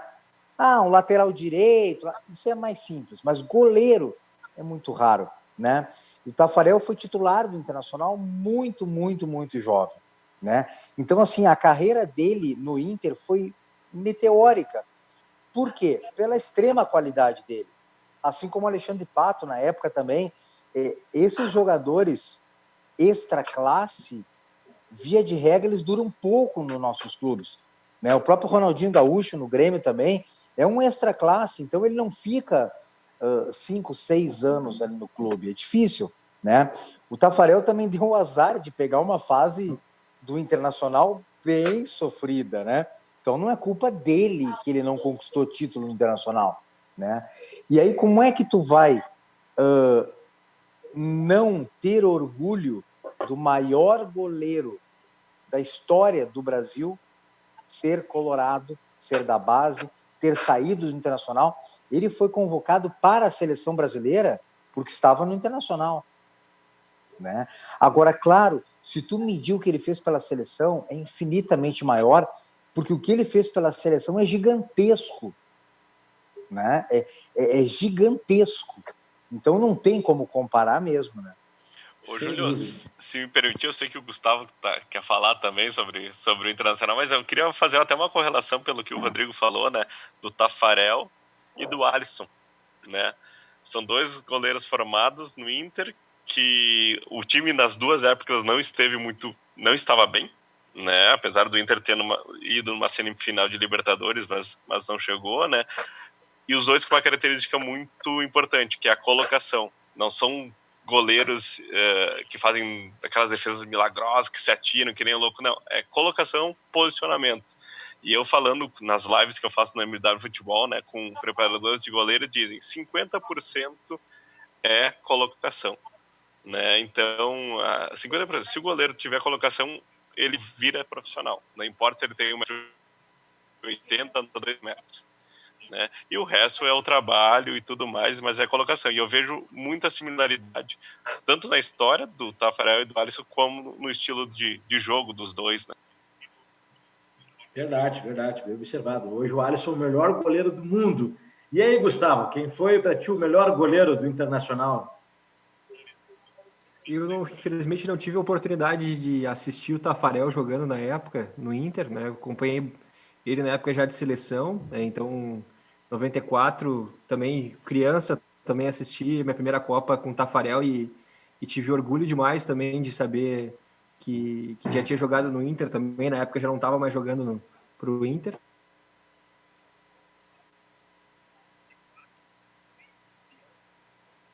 A gente tem um goleiro como Tafarel, mas acompanhei muito mais André, Klemer e Alisson, né? Dentre as minhas referências como goleiros, realmente o Klemer depois como preparador também, enfim, são goleiros que trouxeram para mim as alegrias do Internacional. Tá sem áudio, Júlio. Tá no mudo, Júlio. Agora sim. Estamos de Júlio, só para fazer um pequeno esclarecimento, é motivo de muito orgulho para nós, né, que o maior goleiro que o Brasil produziu seja colorado, seja saído da base do Internacional. Mas o maior, porque quando tu fala maior, tu engloba títulos, longevidade dentro do clube, identificação, o que ele fez de espetacular, enfim, né? Não é só a técnica quando tu fala em maior. O maior goleiro da história do Internacional é o Manga. Não há quem conteste isso. E é preciso sempre lembrar para as novas gerações. Eu não vi o Manga jogar, mas não há como contestar. O maior goleiro da história do Internacional é o Manga. Que estava nesse time que eu citei hoje, inclusive ganhou o primeiro título brasileiro com o Inter, né? E o Hans Olin gritava, vai, Manguinha! E eu vi alguns vídeos, né? De fato, as defesas que ele fez. Ele que passou pelo Grêmio também, né? Um dos goleiros mais importantes da dupla Grenal, sem dúvida nenhuma, foi o Manga. Chamou, Caju? Isso. Só para acrescentar falando de goleiros, né? Que hoje é o dia do goleiro, né? Gostaria de lembrar que, já que o Rodrigo falou ali a respeito do Tafarel, grande Tafarel, começou jogando muito novo, né? Como titular do time do co-irmão, mas eu gostaria de lembrar também que Derlei assumiu a titularidade com apenas 20 anos, né? No time do Grêmio, o time principal do Grêmio, né? E eu tive o privilégio de poder assistir um pouco do Mazzaropi, né? Depois eu peguei todas essas gerações de goleiros, né? Como o Galato, que fez história, está na história do Grêmio. Tem o Lara, que eu vejo que também é o maior goleiro da história do Grêmio, tanto que ele está no hino do Grêmio, né? Mas desses goleiros todos, eu gostaria muito de dizer que, na minha opinião, o grande goleiro da história do Grêmio, para mim, Caju Tricolor, é Derlei, por ter ganhado tudo que pôde ganhar, ele ganhou, né? Apesar que Mazzaropi é campeão do mundo, né? Também é um grande ídolo do Grêmio. E também dizer, né? Também sou fã do Tafarel, grande goleiro, atuou muito bem pela seleção brasileira e também não posso deixar de destacar, né? Sempre foi um grande goleiro em Grenais, né? Que quando jogava contra o Grêmio, dava aquela tremidinha, né? Então, tem que deixar os méritos aí também pro Tafarel, né? Grande Cláudio Tafarel. Agora, ainda sobre goleiros, né? Como é importante, a gente comentou até mais cedo ali com o Marcelo Pitol, o Maurício deles e o Gustavo estavam aqui, de goleiros formados pela base. E aí, se a gente for pegar a história recente da dupla Grenal, quantos erros foram cometidos pelos dirigentes terem apostado em goleiros mais experientes, sendo que tinham joias no banco. O exemplo mais recente aqui no Grêmio era o Dida, né, que até tinha aquela polêmica do Paulo Santana, ainda do saudoso Paulo Santana, que era um defensor do Dida, enquanto tinha o Marcelo Groi emergindo. O próprio Internacional também, né, que tinha o Alisson no banco, e o mesmo Dida acabou sendo um entrave ali.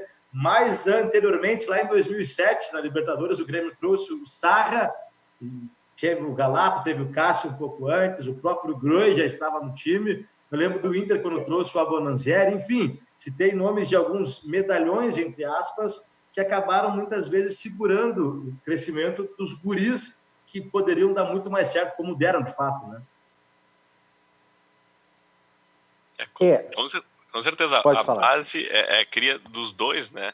Aquela década de 90 do Grêmio, o Inter que veio com o Tafarel, o André, depois teve o Klemer, que era de fora, mas manteve a história, né? Daí veio outros como a Agenor, o Muriel, o Alisson, e o Grêmio foi um pouco mais constante, vamos dizer assim, criou um pouco mais, mas também teve esses hiatos que tu falou, né? Até o Tavarelli, o Márcio Borboleta, né? Então, o Silvio, que nem o Silvio não, perdão, o Eduardo, que era o goleiro da segunda divisão contratado, depois veio o Galata, né? Então são histórias, são momentos, a gente não sabe, né? Como é que cada um vive isso daí. Só para falar, Júlio, um parênteses sobre o goleiro, mandar um abraço pro Anderson Kegler, meu amigão, grande goleiro, pegava tudo, assim, na pelada, assim, tá nos acompanhando, mandar um abraço, um especial para ele, que é dia do goleiro, que ele agora adora ficar no gol e jogar com a gente lá. Bacana, abração. Diga, Mas, Rodrigo. Júlio, Caju. Só para responder para o Caju, o Tafarel deve ter tido 2 falhas em Grenais, né? Só que, claro, a falha em Grenal, ela é muito evidenciada, né, Júlio? Por exemplo, eu tenho absoluta certeza que desses grandes goleiros aí do Inter que a gente citou, Klemer, o Tafarel, o Gato Fernandes, o Benítez, esses grandes goleiros, eu tenho certeza que todos eles tiveram falhas, todos, né? E do Grêmio também. Só que quando tu tem 1 ou 2 falhas em Grenais, isso fica mais emblemático, né? O que não tira de forma alguma o tamanho do Tafarel, né? Assim como, por exemplo, o D'Alessandro muito medo meteu no Vitor, né? Tinha uma carinha assim meio de fracassado, meio de medroso, né, quando viu o D'Alessandro, e é mais ou menos a mesma coisa, né? O que não tira a qualidade do Vitor. É um bom goleiro também, foi um bom goleiro no Grêmio, mas também tremia bastante quando viu o D'Alessandro, né? Só para implementar, né?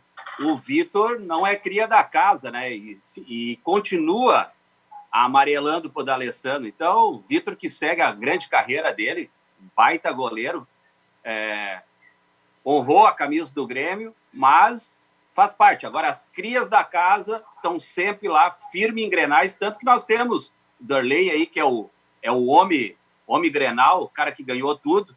Mas, ô Júlio, só para acrescentar aqui, eu queria mandar um forte abraço de presenças ilustres aqui na live, viu? Opa! O Juarez, lá da Grêmio TV, tá aí participando da live, e também aí o Diego Torbes, lá de Bagé, estão aí ligados aí conosco aqui, e estão interagindo no Facebook a mil, viu? Que bacana, show de bola. Obrigado pela audiência, um abração para eles. Daqui a pouco eu vou trazer mais mensagens aqui do nosso Facebook. Falando ainda sobre a seleção de 94, meu caro Maurício, estava reassistindo ali hoje, a gente gosta de falar esse sistema tático, né? Ele era um clássico 4-4-2, mas a gente via muito... Aí você se engana, prezado Júlio. Engano, não é o 4-4-2 do quadrado clássico ali, me corrige. Não, cara, se tu observar, eu não sei, olha o posicionamento do Mauro Silva.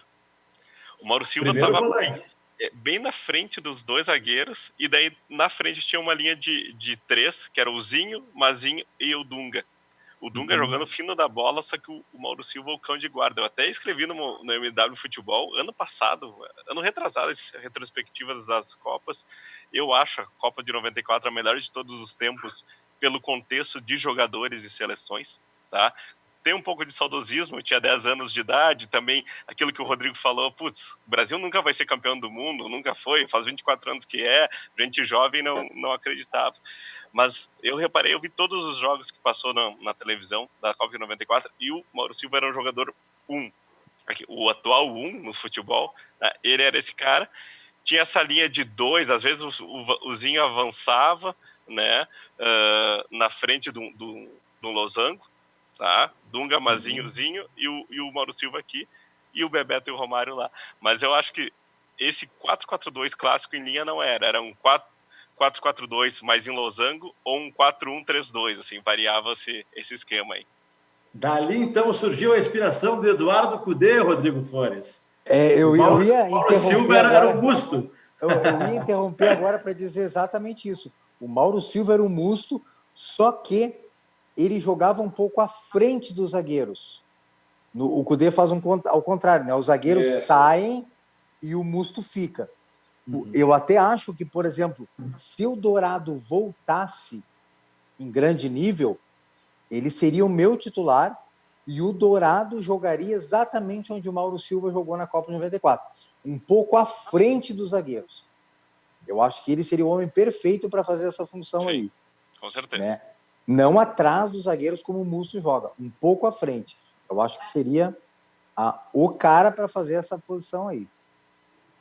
Eu particularmente, né, Júlio, desculpa te interromper, eu acho, no futebol moderno, todo mundo tem que marcar, todo mundo tem que atacar, todo mundo tem que correr, recompor, enfim. Só que eu gosto de times que tenham um pitbull à frente da zaga.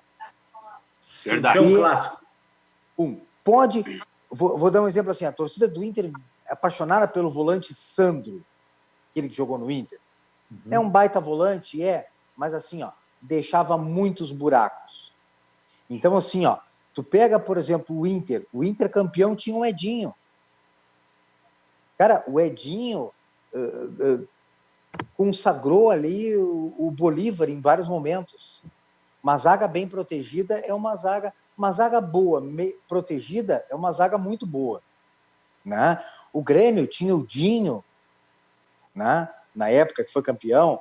A seleção brasileira tinha o Mauro Silva. Claro, isso não impede que tu tenha um volante que nem o Tinga, que nem o Sandro, enfim. Mas tu tem que ter um cara quebrador de bola, um caça-pava na frente da zaga. Esta é a minha opinião. No meu time sempre teria. E a seleção do Penta também tinha, além dos 3 zagueiros, tinha o Gilberto Silva, né? Que era o volante mais recuado também, que ajudava bastante. Chegou a ser zagueiro no Grêmio depois do Gilberto Silva. Exatamente. Eu também gosto daquele volantão, viu? Que nem o Rodrigo falou do Dinho, né? E recentemente aí o Grêmio teve o Wallace, né? Que era um bom marcador também. E eu acho que hoje é uma peça que está faltando no meio de campo do Grêmio. É esse tal de pitbull aí para dar uma maior confiança, trazer mais tranquilidade para a zaga do Grêmio. Mas aí que tá, a gente viu outros exemplos, e principalmente no Grêmio depois da era Roger Machado, né? Eu lembro das entrevistas do Roger, que o Roger dizia que não jogava com volante, jogava com médio apoiadores, então o pessoal pegava no pé dele pela expressão, e ali o Maicon foi um fator preponderante nessa transformação do estilo de jogo do Grêmio, que depois teve o Wallace, que tu bem citou, depois teve o Arthur, né, que foi o principal jogador. Jailson. Aí que tá, depois o Matheus Henrique. O Jailson, para mim, ele é um pouco inferior tecnicamente a esses nomes, e ele é mais o 5 clássico. Agora, é mais marcador mesmo. Mais marcador. Mas eu gosto muito dessa proposta que depois o Renato aprimorou, de ter 2 volantes técnicos, né, como o Maicon e Matheus, como o Maicon e Arthur. Se a gente for olhar, fazendo de novo a retrospectiva, isso não é novo. Porque o Inter, lá dos anos 70, tinha Paulo Roberto Falcão e Carpegiani, embora tivesse o Caçapava, que era o 5, né? Mas tinha volantes técnicos de qualidade com aquela saída de jogo diferenciada. Mas, ô Júlio, o Maicon agora, quando jogou com o Arthur, que tu diz que eram uns volantes mais diferenciados, né? Mas a gente tem que botar na conta que o Arthur, ele é um jogador extra classe, né? Ele sabe sair jogando, mas ele também tem um poder defensivo muito forte, marca muito bem, e tanto que ele dava aquela sustentação para o Maicon, né?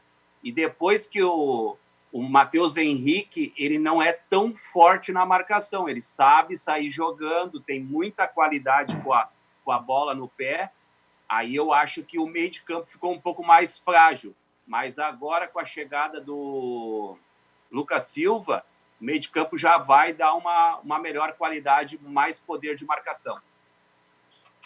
Júlio, eu concordo com o Caju. Eu gosto muito dessa figura do primeiro volantão. Agora, quando tu tem...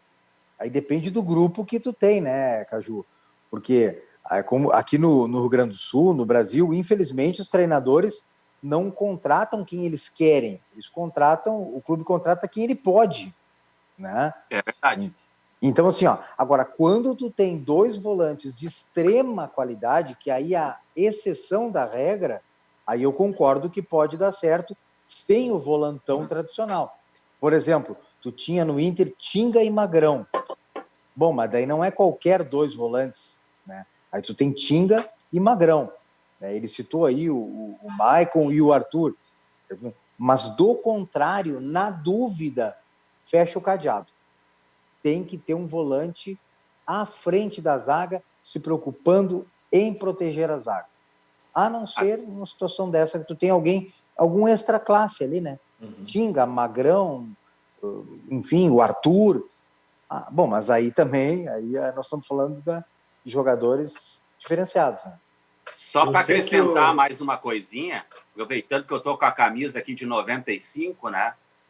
Essa aqui do Sandro, do Goiano, né? E só salientar uma coisa: o Dinho tem muito torcedor, aliás, a maioria dos torcedores carregam que o Dinho, ele é aquele cangaceiro, o cara que é o destruidor, quebrador de bola. Mas, além disso, além do Dinho marcar muito bem, quebrar a bola, ele tinha muita qualidade técnica. Quando precisava sair jogando, ele era um baita jogador também, né? Sem dúvida, com certeza.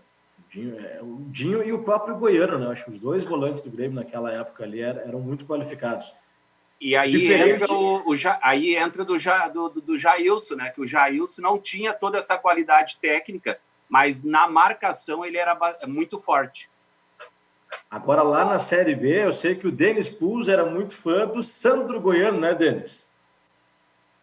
Sandro Goiano era um baita jogador, né?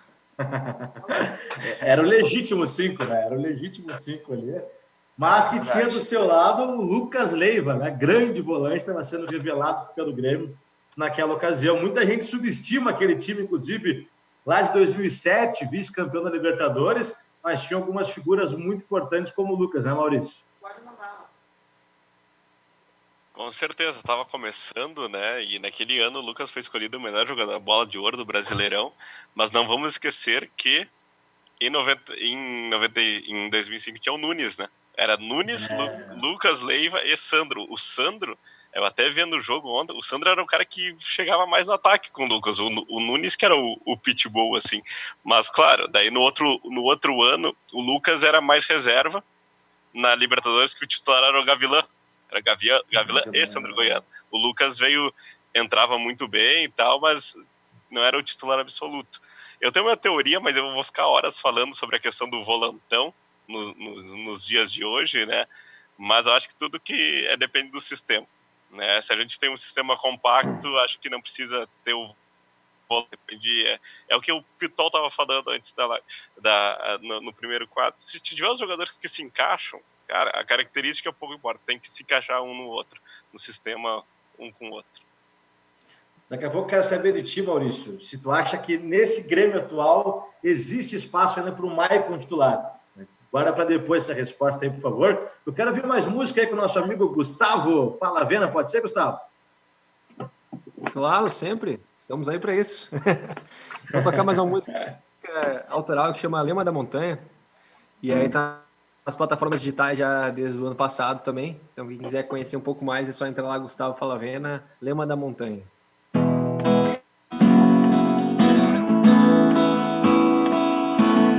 Hey ya, hey ya, hey ya. Cada verso, cada voz, cada ouvido interage no seu jeito de ser, toda estrela até do mar tem o seu próprio brilho, não há quem possa desmerecer. Todo ponto vale ponto e será sempre assim, esse é o lema da montanha. Lá do alto já pode subir. Hey ya, hey ya, hey ya. Hey ya, hey ya, hey ya. Quem já passou deixou um pouco de si, só vem de lá. Quem se deixar descobrir, quem já passou deixou um pouco de si, só vem de lá. Quem se deixa descobrir, quem se deixa descobrir.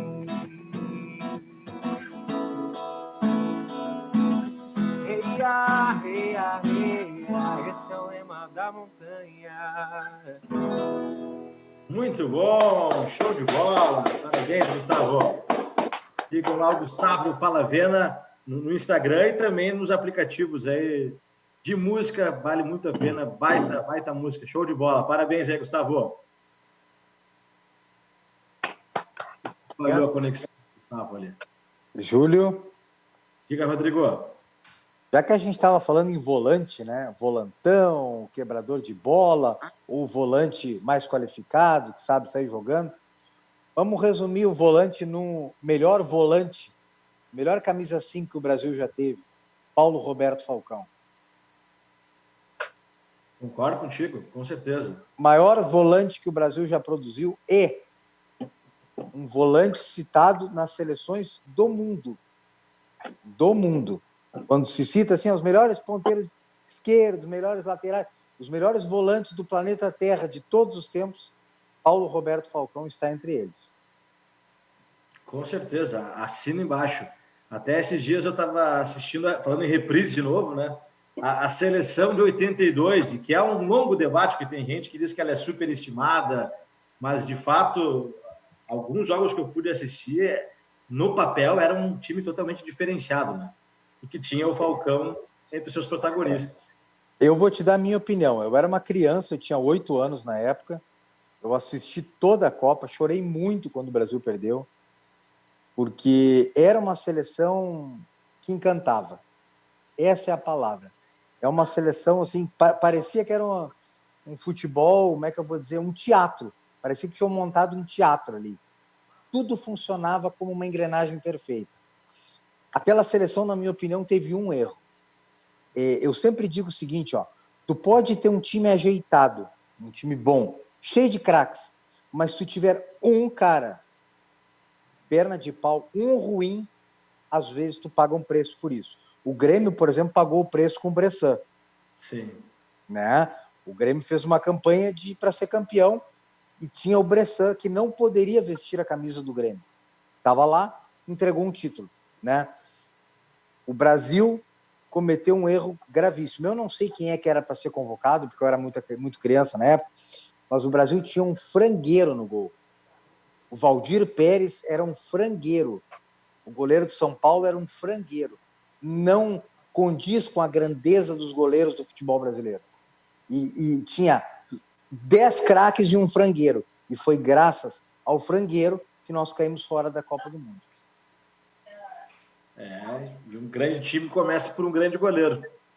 Só aproveitar, Júlio. O nosso não começava. Quero aproveitar aqui, eu vou ser meio que crucificado agora, né? Mas vou dizer uma coisa. Nós não podemos crucificar o Bressan. Eu entendo que jogador ruim, quando faz parte do grupo, uma hora ele vai entrar e vai comprometer. Mas a gente tem que ser muito ciente que teve craque de bola que errou gol cara a cara com o goleiro, tá? Que eu vejo que jogador de seleção brasileira e craque não pode perder aquele tipo de gol, tá? E também, né? Não podemos fazer cera hoje em dia com VAR, né? Então, faz parte. Não dá para o torcedor gremista, não dá para crucificar somente o Bressan. Tá? Não, o problema não é o Bressan. Culpado. O problema é quem mantém o Bressan no Grêmio. Que nem o Inter. O problema não é o Wendel. O problema é quem ainda mantém o Wendel fazendo parte do grupo do Internacional. Não, é isso aí. Tem que condenar a direção que contrata esse tipo de jogador. Perfeito. Mas o Bressan, ele foi uma exceção num período que o Grêmio já tinha grandes zagueiros como o Jeromel, como o próprio Kahneman, e me chamou a atenção aqui, Maurício, o argumento do Alex Xavier, ex-zagueiro, comparando o Mauro Galvão ao Pedro Jeromel, né? Sim, Galvão que foi um dos zagueiros mais técnicos da história. Eu vejo muito pela técnica e pela visão de jogo, né? Não são os jogadores que precisam ser brutos e rudes e tudo mais. É a compensação. Do lado tem um cara que é o caçador, né? E o outro lado tem o técnico, mas esse elogio do Alex Xavier, comparando o Mauro Galvão, que também é citado, começou no Inter, né? Foi multicampeão também no Grêmio. Jogou por vários times, assim, e todos citam como um dos melhores zagueiros de todos os tempos, né? No Brasil, pela técnica dele, pelo refino, porque não precisava dar carrinho e tudo mais. São características, né, que hoje a gente vê no Jeromel. Né? Deixa eu fazer uma pergunta para os gremistas, e não tem nenhum tipo de maldade na minha pergunta, é uma pergunta honesta mesmo. Eu reconheço que o Jeromel, no período Grêmio, tem se mostrado um grande zagueiro. Mas a minha pergunta é, será que o Jeromel é tudo isso ou ele vem ajudado por um Grêmio bem montado há anos? Por quê? Quem era o Jeromel antes do Grêmio? Quem é o Jeromel no futebol brasileiro? Agora, reconheço que no Grêmio ele se mostrou ser muito bom zagueiro. Repito, a minha pergunta é, ele é tudo isso mesmo e o Grêmio descobriu o Jeromel? Ou o Jeromel é um zagueiro bom num time muito bem montado? Eu posso dar a resposta para ti, Rodrigo. O Jeromel é um zagueiro que saiu muito novo do Brasil, foi para a Europa e praticamente montou toda a sua carreira na Europa, tá? Tanto que ele é muito bem quisto na Europa, né? Jogou em grandes ligas, né? E o Jeromel, ele veio para o Grêmio, começou como banco de reservas, e aí eu vou dizer que o Grêmio achou mesmo o Jeromel, tá? Tem que dar créditos. E o Jeromel, ele veio crescendo muito na equipe do Grêmio, e lógico, a gente não pode dar crédito somente para um jogador. O Jeromel tem, sim, um bom desempenho e grandes anos no Grêmio como zagueiro, mas lógico que o time também ajuda, porque o time também tem bastante qualidade.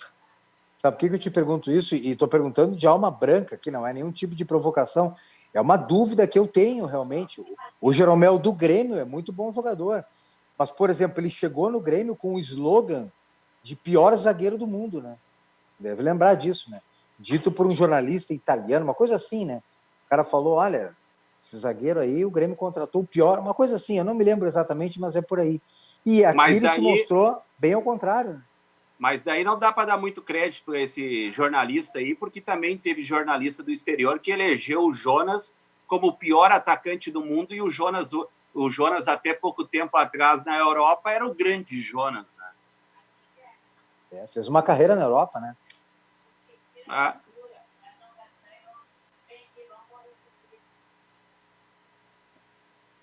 Cadê o nosso Júlio? Tá no mudo, Júlio. Estou começando hoje aqui. Para mim, o Jeromel é sim esse grande zagueiro, porque tem regularidade há anos, né? Não foi uma temporada de sucesso. O Jeromel, desde que chegou no Grêmio, e atuou do lado de vários zagueiros. Hoje a dupla consolidadíssima é Jeromel e Kahneman, mas Jeromel jogou com o Rodolfo, jogou com o Eraso, jogou com o próprio Bressan e sempre manteve a sua qualidade técnica. Agora, de fato, ele não teve uma carreira exitosa antes do Grêmio, assim como o Vitor Cuesta, que é um baita zagueiro do Inter. Claro, teve 3 temporadas no Independiente antes, mas aqui no Inter ele cresceu muito mais, né? Aprimorou-se mais tecnicamente. Agora, eu sou um fã do futebol de Jeromel. Para mim, ele está entre os melhores zagueiros do futebol brasileiro, sem dúvida alguma. E lembrando, Júlio, que o Jeromel, a estreia dele no Grêmio, ele fez um gol contra, né? Exato, exatamente. E hoje é titular absoluto e ídolo da torcida gremista, né? Sem dúvida. Agora, um zagueiro que eu acho que é injustiçado hoje é o Rodrigo Moledo no Internacional, que assim como nós sempre elogiamos a dupla Jeromel e Kahneman, eu também via com bons olhos a dupla Cuesta e Moledo, até que agora o Moledo virou reserva do Bruno Fux. Mas para mim é outro grande zagueiro e que os dois se combinam muito bem, um mais técnico, o outro mais de força. Fica e tranquilo. Até mesmo para acrescentar, Júlio, só para acrescentar, o Grêmio hoje, nós podemos dizer que o Grêmio hoje tem Kahneman e Jeromel, que são titulares absolutos em qualquer time aqui do Brasil, e até mesmo da América aqui, né? E a dupla... No Internacional, não. Com certeza é titular absoluto. Só se botar o Renato a treinar. Jeromel. Mas voltando assim, ó, o Grêmio tem uma dupla de zagueiros na reserva que também é titular na maioria dos times aqui do Brasil.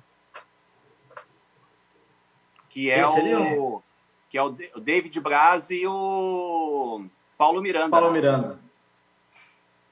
Júlio, duas coisas. Primeiro, pode ficar tranquilo que o Moledão vai voltar a ser titular, porque provavelmente o Bruno Fux vai ser vendido, né? E isso prova já o acerto também por parte do Cudê na escolha do Bruno Fux, né? É uma escolha por característica, né? A gente não... eu acho que o Moledo é um zagueiro mais pronto. E tem que ser mesmo, porque tem mais idade, né? Só que, assim, é uma característica. Assim como tem um atacante trombador e tem um atacante técnico, né? O Bruno Fux é um zagueiro técnico que sabe sair jogando. O Moledo não tem essa capacidade. Completa a zaga, concordo com tudo que tu falou. Mas eu sempre digo isso no Bar Colorado. Uma coisa é tu preferir o jogador A ou B, mas não há injustiça. Injustiça, por exemplo, é quando tu tem lá um jogador pedindo passagem e o técnico coloca outro em campo, né? Então, aí seria uma injustiça, né? Agora, Moledo e Cuesta é discutível, né? É discutível. A qualidade técnica do Bruno Fux é maior, é jovem, né? Enfim, mas o Moledo estava em melhor fase, tem mais explosão física, formava uma dupla exitosa. Agora, com relação ao que o Caju colocou, só pode ser um stand-up, né? Um show do Caju aqui ao vivo,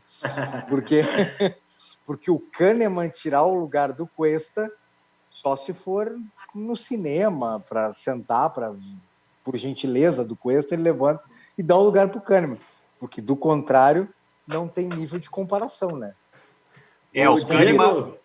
O Kahneman hoje ele não é titular absoluto em qualquer time no Brasil ou na América, né? Ele só carrega o maior e o melhor atacante da América Latina, ele carrega no bolso, que é esse tal de Guerreiro, que nunca fez gol em Grenal, né? Mas se for por aí, o Cebolinha também está no bolso de alguns, né? O Diego é muito mais fácil tu destruir do que construir, né? Cebolinha está fazendo a festa em Grenais, hein? Cruzamento, hein? Perfeito para Diego Souza. É muito mais fácil, né? Tu destruir do que construir, né? Senhores, o Diego Torbes aqui no Facebook está dizendo, para lembrar o Rodrigo Flores, que o Jeromel foi eleito o melhor zagueiro na Bundesliga jogando pelo Colônia. Está aqui a lembrança da passagem do Jeromel no futebol alemão. Agradeço a informação, sinceramente não sabia disso. Não sei se os colegas sabiam disso. Tu sabia disso, Júlio? Não sabia. Não sabia. Senhores, o nosso tempo está se esgotando já. Meu caro Denis Puls, antes de a gente terminar aqui o programa, né? Tu, como DJ também, assim como o Rodrigo Flores, né? Temos dois grandes DJs aqui na participação. E saindo um pouquinho do futebol, a gente está sofrendo essa pandemia aí, né? Infelizmente. E é o setor do entretenimento, o setor dos eventos, que é o setor que a gente tem um apreço muito especial, está sofrendo, obviamente, um prejuízo muito grande. Mas que bom que vocês, DJs, têm contado algumas outras alternativas, né, Denis? Através das lives, através de campanhas, de continuar mantendo o povo entretido, de certa forma, né? É verdade, graças a Deus que existe a live, né, hoje. Porque nós, como os DJs, fazendo essa live, leva alegria a muita gente que está em casa, que está sem trabalho, que está sem receber, né? E eles buscam um conforto através da música. Até o Rodrigo aí pode confirmar comigo sobre isso. Então, eu fico muito feliz, eu recebo várias mensagens quando eu faço minhas lives. Muito obrigado por ter alegrado o meu dia, o meu final de dia, o início da noite, o final de semana. Graças a Deus tem a live, né, Júlio? Com certeza. E até eu quero aproveitar aqui e mandar um abraço para o DJ Cabeção, nosso grande parceiro aí, grandistão, participa seguido aqui do programa com a gente. Estou até aqui abrindo no meu celular, porque ele mandou aqui um anúncio muito interessante da Associação Gaúcha de DJs, porque a gente está falando da parte do entretenimento, que é muito legal, mas também tem a parte do dinheiro no bolso, né? A gente sabe de muitos profissionais aí que trabalham exclusivamente como DJs, né, na noite, nos eventos, e obviamente agora estão sem receber. Então, a Associação Gaúcha de DJs criou uma campanha muito legal chamada Pendrive do Bem. Então, eles estão oferecendo aí para quem quiser colaborar a compra, de certa forma, de um pendrive com 2.300 músicas dos anos 70, 80 e 90, focadas aí nesse estilo retrô, selecionadas pelo próprio DJ Cabeção. Custa R$100 esse pendrive, e obviamente você não está comprando um pendrive, você está ajudando, porque toda essa verba vai ser destinada para ajudar DJs aqui do estado e também os profissionais do staff, né, os profissionais que trabalham aí como operadores técnicos de áudio, por exemplo. Então, uma iniciativa muito legal para tentar ajudar as pessoas nesse momento de pandemia. Aqui no Brasil, a nossa realidade do Rio Grande do Sul, e aí na Europa não é diferente, né, Rodrigo? Não, a realidade é a mesma. Até duas notícias sobre essa questão aí do coronavírus que eu acho que interessam. Com relação a isso que tu falou primeiro do ramo do entretenimento, né? Aqui na Europa tem uma plataforma, eles criaram uma plataforma onde eles selecionam alguns artistas e a gente faz uma live nessa plataforma e as pessoas podem fazer doações. A gente bota ali o nosso número do IBAN, que aqui chama IBAN, né, o número para fazer a transferência bancária, ou MBWay. Então eu faço ali a minha live e quem está assistindo pode doar 2 euros, 5 euros, 10 euros, e esse valor arrecadado ele vai integralmente para o artista. Então, é uma iniciativa muito, muito legal, uma empresa aqui está fazendo. E uma notícia que eu acho que é boa também, Júlio, acho que vai acabar repercutindo no Brasil. Portugal, na verdade, ele é praticamente um exemplo com relação ao trato ao coronavírus, né? A Itália e a Espanha sofreram muito, né? A Itália foi devastada, a Espanha sofreu muito, e a Espanha é o país que tem fronteira com Portugal, né? Portugal, desde da largada, vamos dizer assim, Portugal tomou todas as medidas necessárias e está colhendo os frutos. A gente tem aqui números bem aceitáveis e a quarentena nossa é prorrogada a cada 15 dias e já tem uma previsão de que dia 1º de maio alguns serviços voltem, dia 15 de maio outros serviços voltem e dia 1º de junho quase que a normalidade volte Portugal. Claro que quase que a normalidade não deve incluir jogos de futebol com torcida e nem baladas fechadas com 300 pessoas lá dentro. Isso não. Mas, assim, é a vida voltando ao normal num prazo aproximado de um mês. A gente ainda não tinha esse número aqui em Portugal. Não havia previsão.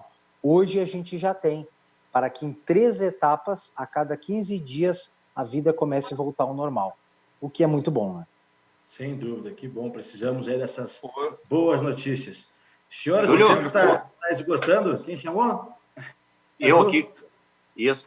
Júlio, eu só queria acrescentar aqui, tá, uma notícia aí a respeito que até me assustou, que eu recebi a informação hoje, tá?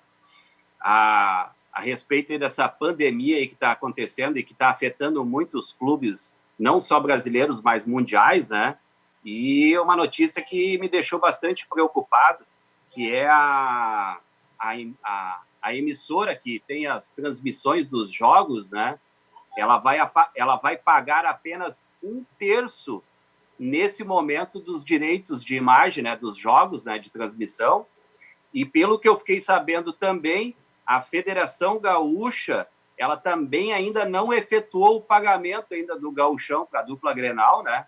E isso está deixando a direção do Grêmio bastante preocupada, tanto que ocorreu uma reunião online essa semana da direção do Grêmio, tá?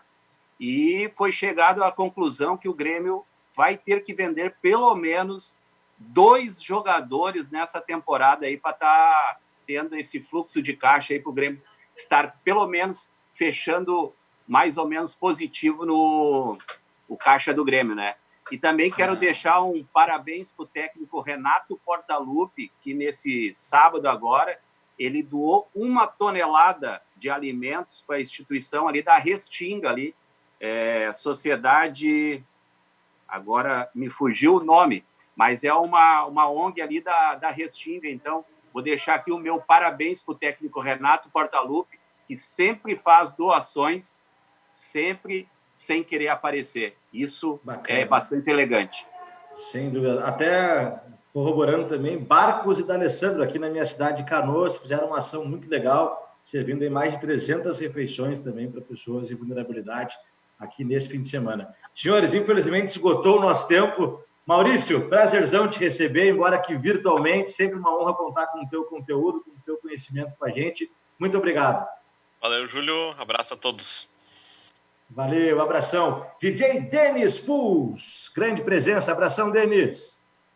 Valeu, Júlio. Só deixa eu fazer um parênteses aí. Também tem o pessoal da Graxa, tá? Que é o pessoal que faz toda a montagem dos eventos, até para os músicos, para nós chegar na festa, já está tudo preparado, que então é @ajudeagraxars. É o pessoal aí também, quem quiser ajudar, entra aí no Instagram deles. Também deixar um abraço para o meu sogro, que está nos assistindo aí, o Ciro Souza, Ciro Cameron Souza. Ele foi um baita goleiro também na década de 80, né, Ciro?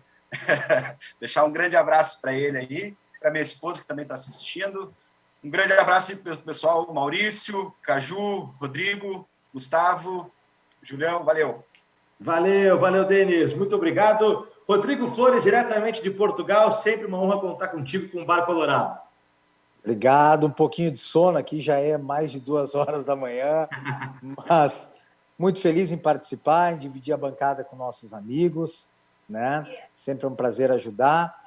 E um abraço à Nação Colorada que nos assiste, especialmente a todos do Bar Colorado e do programa Nos Acréscimos, que estão sempre aí com a gente. Valeu demais, Rodrigo. Caju, tamo junto, obrigado, viu? Muito obrigado, Júlio. Só para complementar, quem quiser saber mais a respeito dessa reunião que ocorreu com a direção do Grêmio, vai lá no YouTube, no canal dos 7 Imortais, que tem tudo lá. E na quarta-feira, no perfil do Caju Tricolor, vai ter uma live com o goleiro Galato, hein? Para quem curte aí o goleiro Galato, vai lá no Instagram do Caju Tricolor e vamos bater essa resenha com ele lá. Valeu, Júlio, pela oportunidade. Tamo junto, abração. Gustavo Falavena, muito obrigado, um prazerzão contar contigo. Vamos encerrar com música? O prazer é meu, obrigado a todos. Um grande abraço também para Lê Araújo, fez aniversário. Um abraço a todos os amigos também que estão acompanhando. Ajude a Graxa também, como o Denis comentou, também para esses profissionais que trabalham com eventos, assim como nós que trabalhamos com eventos. E vamos de música também. Imortal, Stand By Me. Só enquanto antes de preparar, quero só agradecer aqui a nossa audiência. Muito obrigado, uma excelente semana a todos. Grande abraço, humildade sempre. Na saideira, solta o som, Gustavo Falavena. Valeu, tem lançamento nessa sexta, então, para quem quiser seguir lá, @Gustavo Falavena. Tem lançamento de música nova também com o DJ Branco, para quem quiser conhecer um pouco mais também do trabalho. What a night, let's go. When the land's dark and the moon is the only light you see. No, I won't be afraid, no, I won't shed a tear, just as long as you stand by me.